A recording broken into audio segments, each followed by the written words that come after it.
Thriller ചിത്രങ്ങൾക്ക് ഒരു തരത്തിലുള്ള പഞ്ഞവും ഇല്ലാത്ത ഒരു ഇൻഡസ്ട്രി എന്ന് പറഞ്ഞു കഴിഞ്ഞാൽ അത് കൊറിയനാണ്. കാരണം അവർക്ക് ഇഷ്ടം പോലെയാണ്. പടം കാണുന്ന ഒരു പ്രേക്ഷകനെ എവിടെ എന്ത് കാണിച്ച് പിടിച്ചിരുത്തണമെന്ന് അവർക്ക് നല്ല ബോധ്യമുണ്ട്. അപ്പോൾ അതുപോലത്തെ ഒരു ഗണത്തിൽപ്പെടുത്താൻ പറ്റുന്ന ഒരു ഗംഭീര സിനിമയാണ് 2015 പുറത്തിറങ്ങിയ ദി ഫോൺ എന്ന് പറയുന്നത്. പേര് പോലെ തന്നെ ഒരു ഫോണും ഒരു ഫോൺ കോളും ആയിട്ട് ബന്ധപ്പെട്ടൊക്കെ തന്നെയാണ് ഈ ഒരു കഥ സഞ്ചരിക്കുന്നത്. പക്ഷേ അതിലൊരു വൺ ലൈനറെങ്കിലും ഞാൻ പറഞ്ഞു കഴിഞ്ഞാൽ അതിൽ നിങ്ങളുടെ ആ ഒരു ഇൻട്രസ്റ്റ് അങ്ങ് പോകും. അതുകൊണ്ട് ഒന്നും ഞാൻ പറയുന്നില്ല, നേരെ പടത്തിലേക്ക്. So this is your cinema trailer and we gonna talk about the phone. പടത്തിന് സ്റ്റാർട്ടിംഗ് പോയിന്റ് തന്നെ കുറേ ആളുകളും കുറേ ഗുണ്ടകളൊക്കെ ചേർന്നിട്ട് ഒരാളിങ്ങനെ ഭയങ്കരമായിട്ട് അടിച്ചുകൊണ്ടിരിക്കുക. വലിയൊരു കമ്പനിയുടെ മുതലാളിയും ചേർന്നാണ് ഇദ്ദേഹത്തിനെ അടിച്ചുകൊണ്ടിരിക്കുന്നത്. ഇങ്ങനെ ഒരു മുതലാളിയും കുറേ ഗുണ്ടകളൊക്കെ ചേർന്ന് ഒരാളെ അടിച്ചുകൊണ്ടിരിക്കുന്നത് വേറൊരാൾ വീഡിയോ എടുക്കുകയാണ്. അവൻ്റെ ക്യാമറയിലൂടെയാണ് നമ്മൾ ഈ ഒരു വിഷയം കാണുന്നത്. ഓക്കെ, ആ വീഡിയോ എടുക്കുന്നവനെയും എടുത്തിട്ട് നല്ലപോലെ അടിക്കുന്നു. അവിടെ കെട്ടിയത് നേരെ സിറ്റി കാണിക്കുന്നു. ഓഫ് കോഴ്സ് എല്ലാവരും പോലെ തന്നെ അവരവരുടെ തിരക്കുകൾ കാരണം എല്ലാവരും ഭയങ്കര ബിസിയാണ്. അപ്പോഴാണ് ന്യൂസിലും FM-ലൊക്കെ ഒരു പ്രധാനപ്പെട്ട കാര്യം എല്ലാവരുടെയും പറഞ്ഞുകൊണ്ടിരിക്കുന്നത്. അതായത് സോളാർ ഫ്ലെയർ എന്ന് പറയുന്ന ഒരു ഈവന്റ് സംഭവിക്കുകയാണ്. അതെന്താണെന്ന് വെച്ച് കഴിഞ്ഞാൽ സൂര്യന്റെ അറ്റ്മോസ്ഫിയറിൽ നിന്നും ഒരുപാട് ഇലക്ട്രോ മാഗ്നറ്റിക് റേഡിയേഷൻ പുറത്തു വരികയാണ്. ഇത് ഭൂമിയെയും ബാധിക്കും. ഒരു ജിയോ മാഗ്നറ്റിക് കൊടുങ്കാറ്റ് എന്ന രീതിയിലൊക്കെ ആയിരിക്കും ഇത് സംഭവിക്കുന്നത്. അങ്ങനെ സംഭവിച്ചാൽ എല്ലാ തരത്തിലുള്ള കമ്മ്യൂണിക്കേഷനും കട്ട് ഓഫ് ആവും. ഇന്റർനെറ്റും GPS-ഉം ഫോൺ കോൾസും എന്ന് വേണ്ട ഒരു കാര്യങ്ങളും നമുക്ക് അവിടെ കുറച്ച് നേരത്തേക്ക് അവിടെ വർക്ക് ആവത്തില്ല. ഇതൊരു ഹൈപ്പോത്തറ്റിക്കൽ ഈവന്റ് ഒന്നുമല്ല, ഇത് റീസെന്റ് ആയിട്ട് സംഭവിച്ചിട്ടുണ്ട്. കുറച്ച് നാളുകൾ കഴിഞ്ഞാൽ അതിന്റെ ആ ഒരു എഫക്ട് നമ്മുടെ ഭൂമിയിലും ബാധിക്കും. പലയിടങ്ങളിലും ഇന്റർനെറ്റും അതേപോലെ തന്നെ GPS-ഉം എല്ലാം കുറച്ച് നേരത്തേക്ക് വർക്ക് ആവാതെ പോകുന്ന ഒരു സിറ്റുവേഷൻ വൈകാതെ തന്നെ ഭൂമിയിൽ സംഭവിക്കും. അപ്പോൾ ഇതേ കാര്യമാണ് അവിടെ നടന്നിരിക്കുന്നത്. സോ അതിനെ തുടർന്ന് FM-ലും റിപ്പോർട്ടേഴ്സും എല്ലാവരും ചേർന്ന് ഈ ഒരു കാര്യം എല്ലാവരിലേക്കും എത്തിക്കാൻ ശ്രമിക്കുന്നുണ്ട്. അവിടെ കെട്ടിയാൽ ക്യാമറ നേരെ പോകുന്നത് നമ്മുടെ നായകന്റെ വീട്ടിലേക്കാണ്. എന്നാൽ വീട്ടിൽ ഫോറൻസിക്കും പോലീസും എന്ന് വേണ്ട ഒരുപാട് ആളുകൾ നിറഞ്ഞു നിൽക്കുകയാണ്. ഒരു ക്രൈം സീനാണ്. അവിടെ നമ്മുടെ നായകനും എന്ത് ചെയ്യണം ഏത് ചെയ്യണം എന്നറിയാതെ ഒരു പിടിയില്ലാതിരിക്കുക. ഇദ്ദേഹത്തിന്റെ പേര് ഡോങ് ഹോ. ഇദ്ദേഹം അവിടുത്തെ ഒരു അത്യാവശ്യം പ്രമുഖനായിട്ടുള്ള ഒരു വക്കീലാണ്. അവിടെ ഒരു കൊലപാതകമാണ് നടന്നിരിക്കുന്നത്. അത് വേറെ ആരുമല്ല, ഇദ്ദേഹത്തിന്റെ ഭാര്യ തന്നെയാണ്. ആരാണ് എന്തിനു വേണ്ടിയാണ് ഒന്നും അറിയത്തില്ല. ഇദ്ദേഹത്തിന്റെ ഭാര്യയെ ഭയങ്കര ബ്രൂട്ടലായിട്ട് കൊന്നിട്ട് പോയേക്കുക. അപ്പോഴാണ് അന്ന് രാവിലെ എന്താണ് സംഭവിച്ചതെന്ന് പറഞ്ഞ് നമുക്ക് കാണിക്കുന്നത്. ഞാൻ പറഞ്ഞല്ലോ ഇദ്ദേഹം ഭയങ്കര ഫേമസ് ആയിട്ടുള്ള ഒരു വക്കീലായിരുന്നു എന്ന്. അതുകൊണ്ട് തന്നെ ഇദ്ദേഹത്തിന്റെ വീട്ടിലേക്ക് ഒരുപാട് ത്രെറ്റനിങ് മെസ്സേജുകളൊക്കെ വരാറുണ്ടായിരുന്നു. അതുപോലെ തന്നെ അന്ന് രാവിലെയും അദ്ദേഹത്തിന് ഒരു ത്രെറ്റനിങ് മെസ്സേജ് വന്നിട്ടുണ്ടായിരുന്നു. ഒരു ലെറ്ററിൽ വായടച്ചിരിക്കുകയാണെങ്കിൽ നിനക്ക് കൊള്ളാം, ഇല്ലെങ്കിൽ ഞങ്ങൾ നിന്നെ കൊന്നുകളയും എന്നൊക്കെ പറഞ്ഞ് ബ്ലഡിൽ എഴുതിയിട്ടാണ് ആ ഒരു ലെറ്റർ വന്നേക്കുന്നത്. ഇത് വൈഫ് കാണുന്നു. അത് നേരെ ലെറ്റർ അദ്ദേഹത്തിന്റെ കയ്യിൽ കൊടുക്കുന്നുണ്ട്. ബട്ട് അങ്ങേര് ഇത് വലിയ വിഷയമായിട്ട് എടുക്കുന്നില്ല. കാരണം സ്ഥിരം വരുന്നൊരു സാധനമല്ലേ എന്ന് പറഞ്ഞ് തള്ളിക്കളയുന്നു. പക്ഷേ ഇത് തെരുതെരയായിട്ട് വരുന്നുണ്ടല്ലോ എന്ന് പറഞ്ഞിട്ട് ഭാര്യ ചെറുതായിട്ടൊന്ന് ടെൻഷൻ ആവുന്നുണ്ട്. നീ എന്തിനാണ് ഇങ്ങനെ തൊട്ടേനും പിടിച്ചതിനും പിടിക്കാൻ നിൽക്കുന്നത്? ഇത് ഇന്നും ഇന്നലെയും തുടങ്ങിയതൊന്നും അല്ല, ഇതിനു മുമ്പ് സംഭവിച്ചിട്ടുണ്ടല്ലോ. സോ അത് കാര്യമില്ല. ഇവർക്കൊരു കുട്ടിയുണ്ട്, സ്കൂളിൽ പഠിക്കുന്ന ഒരു പെൺകുട്ടി. പുള്ളിക്കാരത്തി പ്രൊഫഷണലി ഒരു ഡോക്ടറാണ്. ഭർത്താവും ഭാര്യയും കുട്ടിയൊക്കെ ആയിട്ട് ഭയങ്കര ഹാപ്പി ആയിട്ട് പോയിക്കൊണ്ടിരിക്കുന്ന ഒരു ഫാമിലിയാണ്. മകള് വന്നിട്ട് എന്നെ സ്കൂളിൽ കൊണ്ടുവിടുമെന്ന് ചോദിക്കുമ്പോൾ ഇല്ല മോൾ ഇച്ചിരി തിരക്കുണ്ട്, അമ്മ കൊണ്ടുവിടുന്നു പറഞ്ഞിട്ട് അദ്ദേഹം പോകുന്നു. പുള്ളിക്ക് നേരെ ടൈ കെട്ടി കൊടുക്കുന്നത് പോലും ഭാര്യയാണ്. ഇന്ന് വൈകുന്നേരം നേരത്തെ വരുവാണെങ്കിൽ നമുക്കൊന്ന് പുറത്ത് പോകാന്നൊക്കെ പറഞ്ഞ് ഭാര്യ പറഞ്ഞു വിടുന്നു. ഞാൻ നോക്കാമെന്ന് പറഞ്ഞിട്ട് ഇദ്ദേഹം ഇറങ്ങുന്നുണ്ട്. അങ്ങനെ പുറത്തോട്ട് വന്ന് മെയിൻ ഡോർ തുറക്കാൻ വേണ്ടി ശ്രമിക്കുന്ന സമയത്ത് തുറക്കുന്നില്ല. ഭയങ്കര ആഞ്ഞു വലിക്കുക. അവിടെ പൊട്ടിക്കാൻ നിൽക്കണ്ട, ഞാൻ വന്ന് തുറന്നുതരാമെന്ന് പറഞ്ഞ് ഭാര്യ വന്ന് തുറക്കുന്നു. ആ ഡോറിന് ചെറിയൊരു കുഴപ്പമുണ്ട്. അതൊരു നാക്കിൽ തുറന്നാൽ മാത്രമേ തുറക്കത്തുള്ളൂ. ഈ ഡോർ ഇപ്പോൾ വലിയ തൊല്ലയായിട്ട് മാറിയിട്ടുണ്ട്. വേഗം ഒന്ന് നേരാക്കണം എന്ന് പറഞ്ഞ് ഭാര്യ. ഓക്കെ മാം, നമുക്ക് എന്തായാലും റെഡിയാക്കാന്ന് പറഞ്ഞിട്ട് അവർ ടാറ്റ ബൈ പറഞ്ഞു പോവാണ്. അവിടെ കെട്ടിയതിൽ ഇപ്പോൾ പ്രസന്റ് കാണിക്കുകയാണ് പോലീസ് സ്റ്റേഷനിൽ. ഈ മെസ്സേജ് നിങ്ങൾക്ക് എപ്പോൾ വന്നാണെന്നൊക്കെ പറഞ്ഞിട്ട് രാവിലെ വന്ന ആ ഒരു ലെറ്റർ ഇതേ ഒരു പോലീസ് ഇദ്ദേഹത്തിന് കാണിച്ചു കൊടുക്കുകയാണ്. അപ്പോൾ ഇദ്ദേഹം പറയുന്നുണ്ട് ഇതുപോലെ സ്ഥിരം എനിക്ക് വരാറുള്ളതാണ്, അങ്ങനെയുള്ളതാണെന്ന് വിചാരിച്ച് ഞാൻ തള്ളിക്കളഞ്ഞത്. ഇത് ആരാ അയച്ചതെന്നൊന്നും എനിക്ക് അറിയത്തില്ല എന്ന് ഇദ്ദേഹം. ശരിക്കും ആ ദിവസം എന്താണ് സംഭവിച്ചതെന്ന് പറഞ്ഞ് ഒന്നും വിടാതെ നിങ്ങൾക്ക് പറഞ്ഞു തരാൻ പറ്റുമെന്ന് പറഞ്ഞ് ഇദ്ദേഹത്തിനോട് ചോദിക്കുന്നു. അപ്പോഴാണ് നായകൻ വീട്ടിൽ നിന്ന് ഇറങ്ങിയ ശേഷം എന്തൊക്കെ സംഭവിച്ചുവെന്ന് പറഞ്ഞു കൊടുക്കുന്നത്. ഇദ്ദേഹം കോർട്ടിലെത്തി കുറച്ച് കഴിഞ്ഞപ്പോൾ നമ്മുടെ ഭാര്യ വിളിക്കുകയാണ്. അതായത് ചാവി എവിടെ വെച്ചെന്ന് പറഞ്ഞു. വണ്ടിയുടെ ചാവി. എടി അത് അവിടെ തന്നെ ഉണ്ടാവും, നേരെ നോക്കിയിട്ട് കാണാത്തോണ്ടല്ലേ ഈ വിളിക്കുന്നത്. പിന്നെ നിങ്ങളോട് ഞാൻ 100 വട്ടം പറഞ്ഞിട്ടുണ്ട് ഇങ്ങനെ വലിക്കാൻ നിൽക്കേണ്ടതെന്ന്. വലിച്ചിട്ട് പൊടിയല്ല ഇവിടെ കൊണ്ടുപോയിട്ട് അത് ആരും ഉടക്കുന്നത് നിങ്ങൾ വിചാരെന്നൊക്കെ പറഞ്ഞ് ഭാര്യ. അമ്മ പോകാം, സമയം ലേറ്റായി എന്ന് പറഞ്ഞിട്ട് മകള് പറയുന്നു. ശരി ഞാൻ നിന്നെ പിന്നെ വിളിക്കാമെന്ന് പറഞ്ഞ് ഇദ്ദേഹം ഫോൺ കട്ട് ചെയ്യണം. നോക്കുമ്പോൾ എന്താണ് കേസിനെ ബന്ധപ്പെട്ട് ഒരുപാട് പ്രസ്സെല്ലാം വെളിയിൽ നിൽക്കുന്നുണ്ട്. അവരോട് സംസാരിക്കുകയാണ് നമ്മുടെ നായകൻ വെളിയിലോട്ട് ഇറങ്ങുന്നത്. ഇദ്ദേഹം ഇപ്പോൾ എടുത്തിരിക്കുന്ന കേസ് എന്ന് പറയുന്നത് ഇച്ചിരി വലുതാണ്. അതായത് ഫസ്റ്റ് സീനിൽ വലിയൊരു കമ്പനിയുടെ മുതലാളിയും കുറെ ഗുണ്ടകളൊക്കെ ചേർന്ന് ഒരാളെ തല്ലിക്കൊന്നല്ലോ, ആ ഒരു കേസാണ് ഇദ്ദേഹം ഇപ്പോൾ എടുത്തിരിക്കുന്നത്. അപ്പോൾ അതിനെപ്പറ്റി കാര്യങ്ങളെല്ലാം പ്രസ് ചോദിക്കുന്നു. അതിന് മറുപടിയും പറഞ്ഞ് അദ്ദേഹം അവിടുന്ന് പോവുകയാണ്. അവിടുന്ന് ഇദ്ദേഹം നേരെ ചെല്ലുന്നത് പോലീസ് സ്റ്റേഷനിലേക്കാണ്. അവിടെ അറസ്റ്റ് ആയി കിടക്കുന്നത് ഇദ്ദേഹത്തിന്റെ ഒരു ഫ്രണ്ടാണ്, ഒരു ടെക്കി. അപ്പോൾ ഒരു കേസുമായിട്ട് ബന്ധപ്പെട്ടുള്ള ടെക്നിക്കൽ സ്റ്റഫ് എല്ലാം ഹാൻഡിൽ ചെയ്യുന്നത് ഈ ഒരു സ്ത്രീയാണ്. എന്നാൽ പുള്ളിക്കാരത്തെ എന്തോ തല്ലുകൊള്ളത്തിട്ട് കാണിച്ചിട്ട് ഇപ്പോൾ ആ സ്റ്റേഷനിൽ കിടക്കുക. അപ്പോൾ നേരിട്ട് വന്ന് കണ്ടിട്ട് ഇപ്പോൾ പൊക്കോണ്ടിരിക്കുന്ന കേസുമായിട്ട് വല്ല ഡീറ്റെയിൽസ് കിട്ടിയോ എന്ന് അറിയാൻ വേണ്ടിയാണ് പുള്ളി വന്നിരിക്കുന്നത്. അപ്പോഴാണ് പുള്ളിക്കാരത്തെയും കുറച്ച് CCTV ഫുട്ടേജിന്റെ ഫോട്ടോ എടുത്ത് വെച്ച് കാണിച്ചു കൊടുക്കുന്നത് എവിഡൻസ് ആയിട്ട്. അന്ന് രാത്രി അവർ കൊലപാതകം നടക്കുന്ന സമയത്ത് മുകളിലുണ്ടായിരുന്ന CCTVയിൽ ഇതെല്ലാം കറക്റ്റായിട്ട് ക്യാപ്ചർ ചെയ്തിട്ടുണ്ട്. അപ്പോൾ അതാണ് നമ്മുടെ നായകന് കാണിച്ചു കൊടുക്കുന്നത്. ഇതിന്റെ ഫോട്ടോ മാത്രം പോരാ, ഇതിന്റെ വീഡിയോ പ്രൂഫ് ഉണ്ടോ എന്ന് പറഞ്ഞ് ചോദിക്കുമ്പോൾ അതൊക്കെ ഉണ്ട്, ഇവിടെ തന്നെ പുറത്ത് ഇറക്കുവാണെങ്കിൽ ഞാൻ തരാമെന്ന് പറഞ്ഞു. ഇവിടെ അതൊക്കെ നമുക്ക് നോക്കാം. എന്തായാലും ഇന്ന് വൈകുന്നേരത്തിനുള്ളിൽ ആ ഒരു വീഡിയോ എവിഡൻസ് അതിന്റെ വീട്ടിലേക്ക് അയച്ചു വിടണമെന്ന് പറഞ്ഞ് ഇദ്ദേഹം പറയുന്നു. അവിടെ കെട്ടിയതിൽ ഇദ്ദേഹം നേരെ ഓഫീസിലേക്ക് പോവാണ്. അപ്പോൾ തുടക്കത്തിൽ പറഞ്ഞ പോലെ ഇദ്ദേഹം വേറൊരു സ്ഥലത്തിലേക്ക് ഷിഫ്റ്റ് ചെയ്യാൻ വേണ്ടി പോവാണ്. അതിനെ തുടർന്ന് സാധനങ്ങളെല്ലാം അവിടെ പാക്ക് ചെയ്യുന്നു. അതിന് സഹായിക്കാൻ വേണ്ടി അദ്ദേഹത്തിന്റെ ബെസ്റ്റ് ഫ്രണ്ടും അവിടെയുണ്ട്. അപ്പോൾ ഇതുവരെ കളക്ട് ചെയ്തിട്ടുണ്ടായിരുന്ന എവിഡൻസും പിന്നെ ഇന്ന് ആ ഒരു സ്റ്റേഷനിൽ നിന്ന് കിട്ടിയ ആ ഒരു CCTV ആ ഒരു ഫുട്ടേജിന്റെ ആ ഒരു എന്താ പറയുക ഫോട്ടോയും എല്ലാം തന്നെ ഒരു എൻവലപ്പിലാക്കിയിട്ട് ഇനി ഈ ഒരു പൊസിഷനിലേക്ക് വരാൻ വേണ്ടി പോകുന്ന ആൾക്ക് ഒരു എൻവലപ്പ് എഴുതുന്നുണ്ട്. ആളുടെ ക്വസ്റ്റ്യൻ എന്നൊക്കെ ആദ്യം എഴുതി, പക്ഷേ പുള്ളി അതൊക്കെ എന്തിനാന്നൊക്കെ പറഞ്ഞ് പുള്ളി അതിനെ വെട്ടിയിട്ട് വേറെ എന്തോ എഴുതുന്നുണ്ട്. അവിടെ കിട്ടിയതിൽ ഹോസ്പിറ്റലിൽ റൗണ്ട്സ് എല്ലാം കഴിഞ്ഞ് നമ്മുടെ നായക വരുന്ന സമയത്ത് ഒരു മെസ്സേജ് വരികയാണ് നായകന്റെ സൈഡിൽ നിന്ന്. ഇന്ന് വൈകുന്നേരം നേരത്തെ വരാൻ പറഞ്ഞല്ലോ, പറ്റത്തില്ല, എനിക്ക് ചെറിയൊരു മീറ്റിംഗ് വന്നു എന്ന് പറഞ്ഞിട്ട് അദ്ദേഹം വരാൻ പറ്റില്ല എന്ന് മെസ്സേജ് അയച്ചേക്കുക. എന്താണ് കാര്യം എന്നറിയാൻ വേണ്ടി പുള്ളിക്കാരി വിളിച്ചു പോകുന്നു, പക്ഷേ എടുക്കുന്നില്ല. അണ്ണന്റെ അർജന്റ് ആയിട്ടുള്ള മീറ്റിംഗ് എന്താണെന്നറിയോ? വെള്ളമടിക്കില്ല, കൂട്ടുകാരുടെ ഒപ്പിരുന്നു. നായകന്റെ ട്രീറ്റ് ആണ്. ഇതിന് തൊട്ടടുത്തൊരു പെൺകുട്ടി ഇരിക്കുന്നുണ്ട്. ഈ കുട്ടിയാണ് ഇനി അടുത്തതായിട്ട് ഇദ്ദേഹത്തിന്റെ പൊസിഷനിലേക്ക് വരാൻ വേണ്ടി പോകുന്നത്. അങ്ങനെ നമ്മുടെ നായകൻ അവിടുത്തെ ഹെഡായിട്ട് പ്രൊമോട്ട് ആയതിനെ തുടർന്ന് അദ്ദേഹത്തിന്റെ ഒരു ഗിഫ്റ്റ് എല്ലാം ഇവള് കൊടുക്കുന്നുണ്ട്. താങ്ക് യു എല്ലാം പറഞ്ഞ് ഗിഫ്റ്റ് വാങ്ങിച്ച ശേഷം നിനക്ക് ഞാനും ഒന്ന് വെച്ചിട്ടുണ്ടെന്ന് പറഞ്ഞിട്ട് ഇദ്ദേഹം ആ നേരത്തെ എഴുതി വെച്ച എൻവലപ്പ് ഉണ്ടല്ലോ അതെടുത്ത് കൊടുക്കുകയാണ്. ആൾ ദ ബെസ്റ്റിന് എഴുതിയിട്ട് അതിൽ വെട്ടിയിട്ട് എന്താ എഴുതിയെന്ന് വെച്ച് കഴിഞ്ഞാൽ അപ്പ് യുവേഴ്സ് എന്ന് എഴുതി വെച്ചേക്കുന്നത്. സോ ഇങ്ങനെ ഇവരെല്ലാവരും കൂട്ടുകാരൊക്കെ ഇരുന്ന് നല്ലപോലെ സംസാരിച്ച് ജോളിയായിട്ട് ടൈമെല്ലാം സ്പെൻഡ് ചെയ്യണം. ഇങ്ങനെ ഇവരിവിടെ നിന്നോണ്ടിരിക്കുന്ന സമയത്താണ് നമ്മുടെ നായകനെ കോൾ ചെയ്യുന്നത്. ബട്ട് ആ ഒരു സമയത്ത് ഫോണത്തെ ശരിയാവില്ല എന്ന് പറഞ്ഞിട്ട് നായകൻ അതിനെ കണ്ടില്ല എന്ന് പറഞ്ഞ് തള്ളുന്നു. അത്യാവശ്യം ഒരു കാര്യമായിട്ടാണ് വിളിച്ചത്. സംഭവം എന്താണെന്ന് വെച്ച് കഴിഞ്ഞാൽ വരുന്ന വഴിയിൽ ചെറിയൊരു ആക്സിഡന്റ് പറ്റി. ആർക്ക്? നമ്മുടെ നായികയ്ക്ക്. പുള്ളിക്കാരത്തിന് വേണ്ടി ചെറുതായിട്ട് ഫ്രണ്ടിൽ വന്ന വേറൊരാളുടെ വണ്ടിയിലും കണ്ട് തട്ടി. അപ്പോൾ ഹസ്ബൻഡ് എന്തായാലും ലോയറില്ല, അപ്പോൾ അടുത്ത് എന്ത് ചെയ്യണം എന്നൊക്കെ ചോദിക്കാൻ വേണ്ടിയാണ് വിളിക്കുന്നത്. പക്ഷേ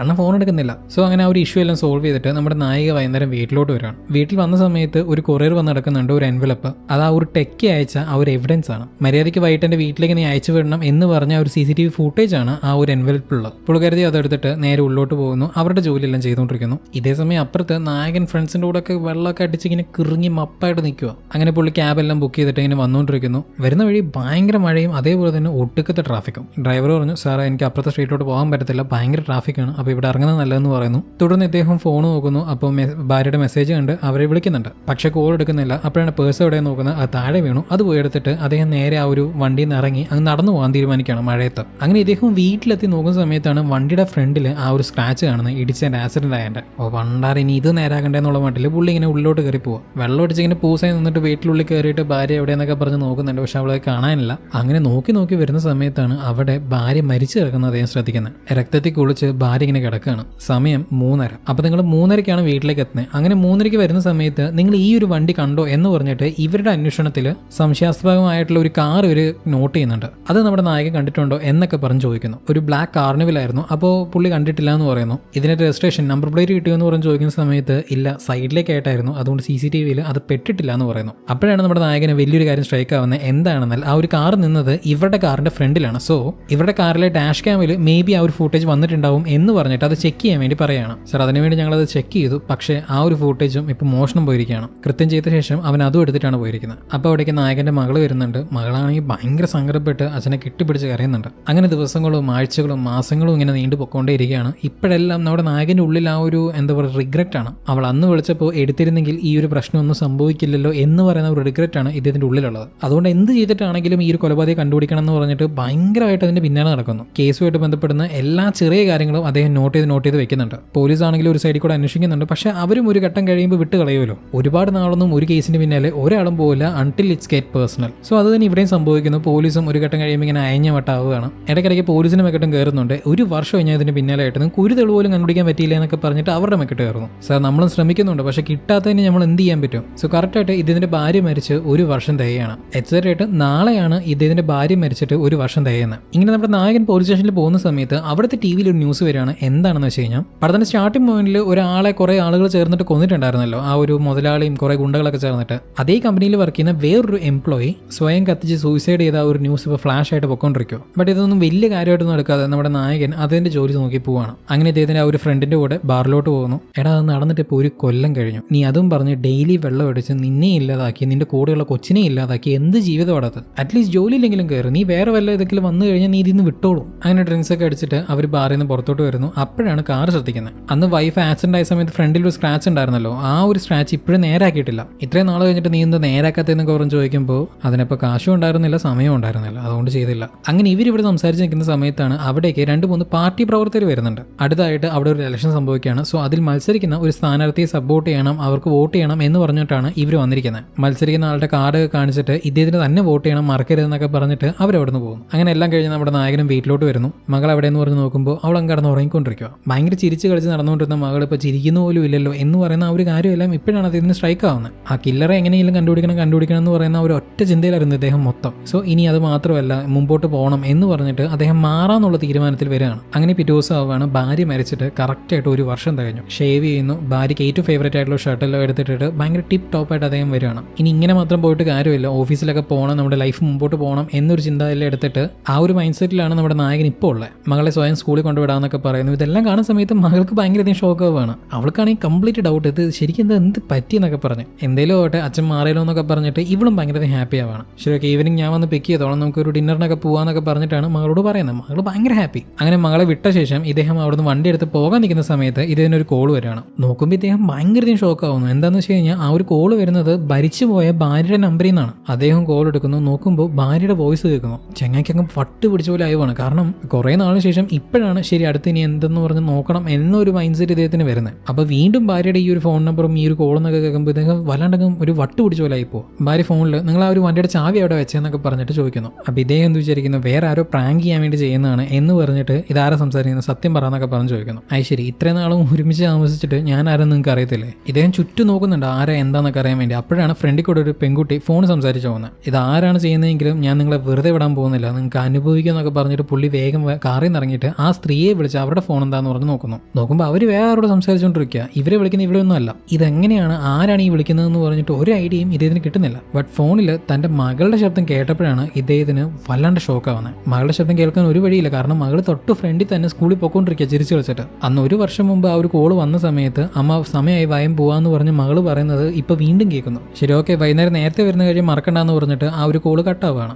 നായകന് ഇത് എന്താ സംഭവിക്കുന്നതെന്ന് പറഞ്ഞിട്ട് ഒരു പിടിയും കിട്ടുന്നില്ല. ഇതെങ്ങനെ ആ ഒരു അതേ കാര്യങ്ങൾ വീണ്ടും സംഭവിക്കുന്നു എന്ന് പറഞ്ഞിട്ട് ഐഡിയ കിട്ടുന്നില്ല. ആ ഒരു കൺഫ്യൂഷനിൽ തന്നെ ഇദ്ദേഹം ഓഫീസിലോട്ട് വരികയാണ്. സാധനങ്ങളെല്ലാം പാക്ക് ചെയ്ത് അദ്ദേഹത്തിന്റെ ഡെസ്കിലോട്ട് പോകുന്നു. അപ്പോൾ അവിടുത്തെ ന്യൂസിൽ കഴിഞ്ഞ വർഷം സംഭവിച്ച അതേ ആ ഒരു സോളാർ ഈവന്റ്, അതായത് ആ ഒരു സോളാർ ഫ്ലെയർ എന്ന് പറയുന്നത് വീണ്ടും സംഭവിച്ചിരിക്കുകയാണെന്നും തുടർന്ന് കുറച്ച് മണിക്കൂർ ഈ പറയുന്ന കമ്മ്യൂണിക്കേഷനും GPS-ഉം അതേപോലെ ഇന്റർനെറ്റ് ഒന്നും വർക്ക് ആകത്തില്ല എന്ന രീതിയിലൊരു കാര്യം ന്യൂസിൽ പറയുന്നുണ്ട്. അപ്പോൾ ആ ഒരു കോൾ എങ്ങനെ വന്നു എന്ന് പറയുന്ന ഒരു കാര്യം നിങ്ങൾക്ക് ഇതിലൂടെ മനസ്സിലായിട്ടുണ്ടാവും. അതായത് ആ നടന്ന ആ ഒരു സോളാർ ഈവന്റ് ആണ് അതിനെ ട്രിഗർ ചെയ്യുന്നത്. ഈ കാര്യങ്ങളൊന്നും നമ്മുടെ നായകൻ മൈൻഡ് ചെയ്യുന്നില്ല കേട്ടോ. അദ്ദേഹം ഇപ്പോഴും ആ ഒരു കൺഫ്യൂഷനിലാണ്. അതിനെ തുടർന്ന് ആ ഒരു കോളിലേക്ക് വീണ്ടും തിരിച്ചു വിളിക്കാൻ നോക്കുന്നുണ്ട്. ബട്ട് അതിലേക്ക് കോള് പോകുന്നില്ല.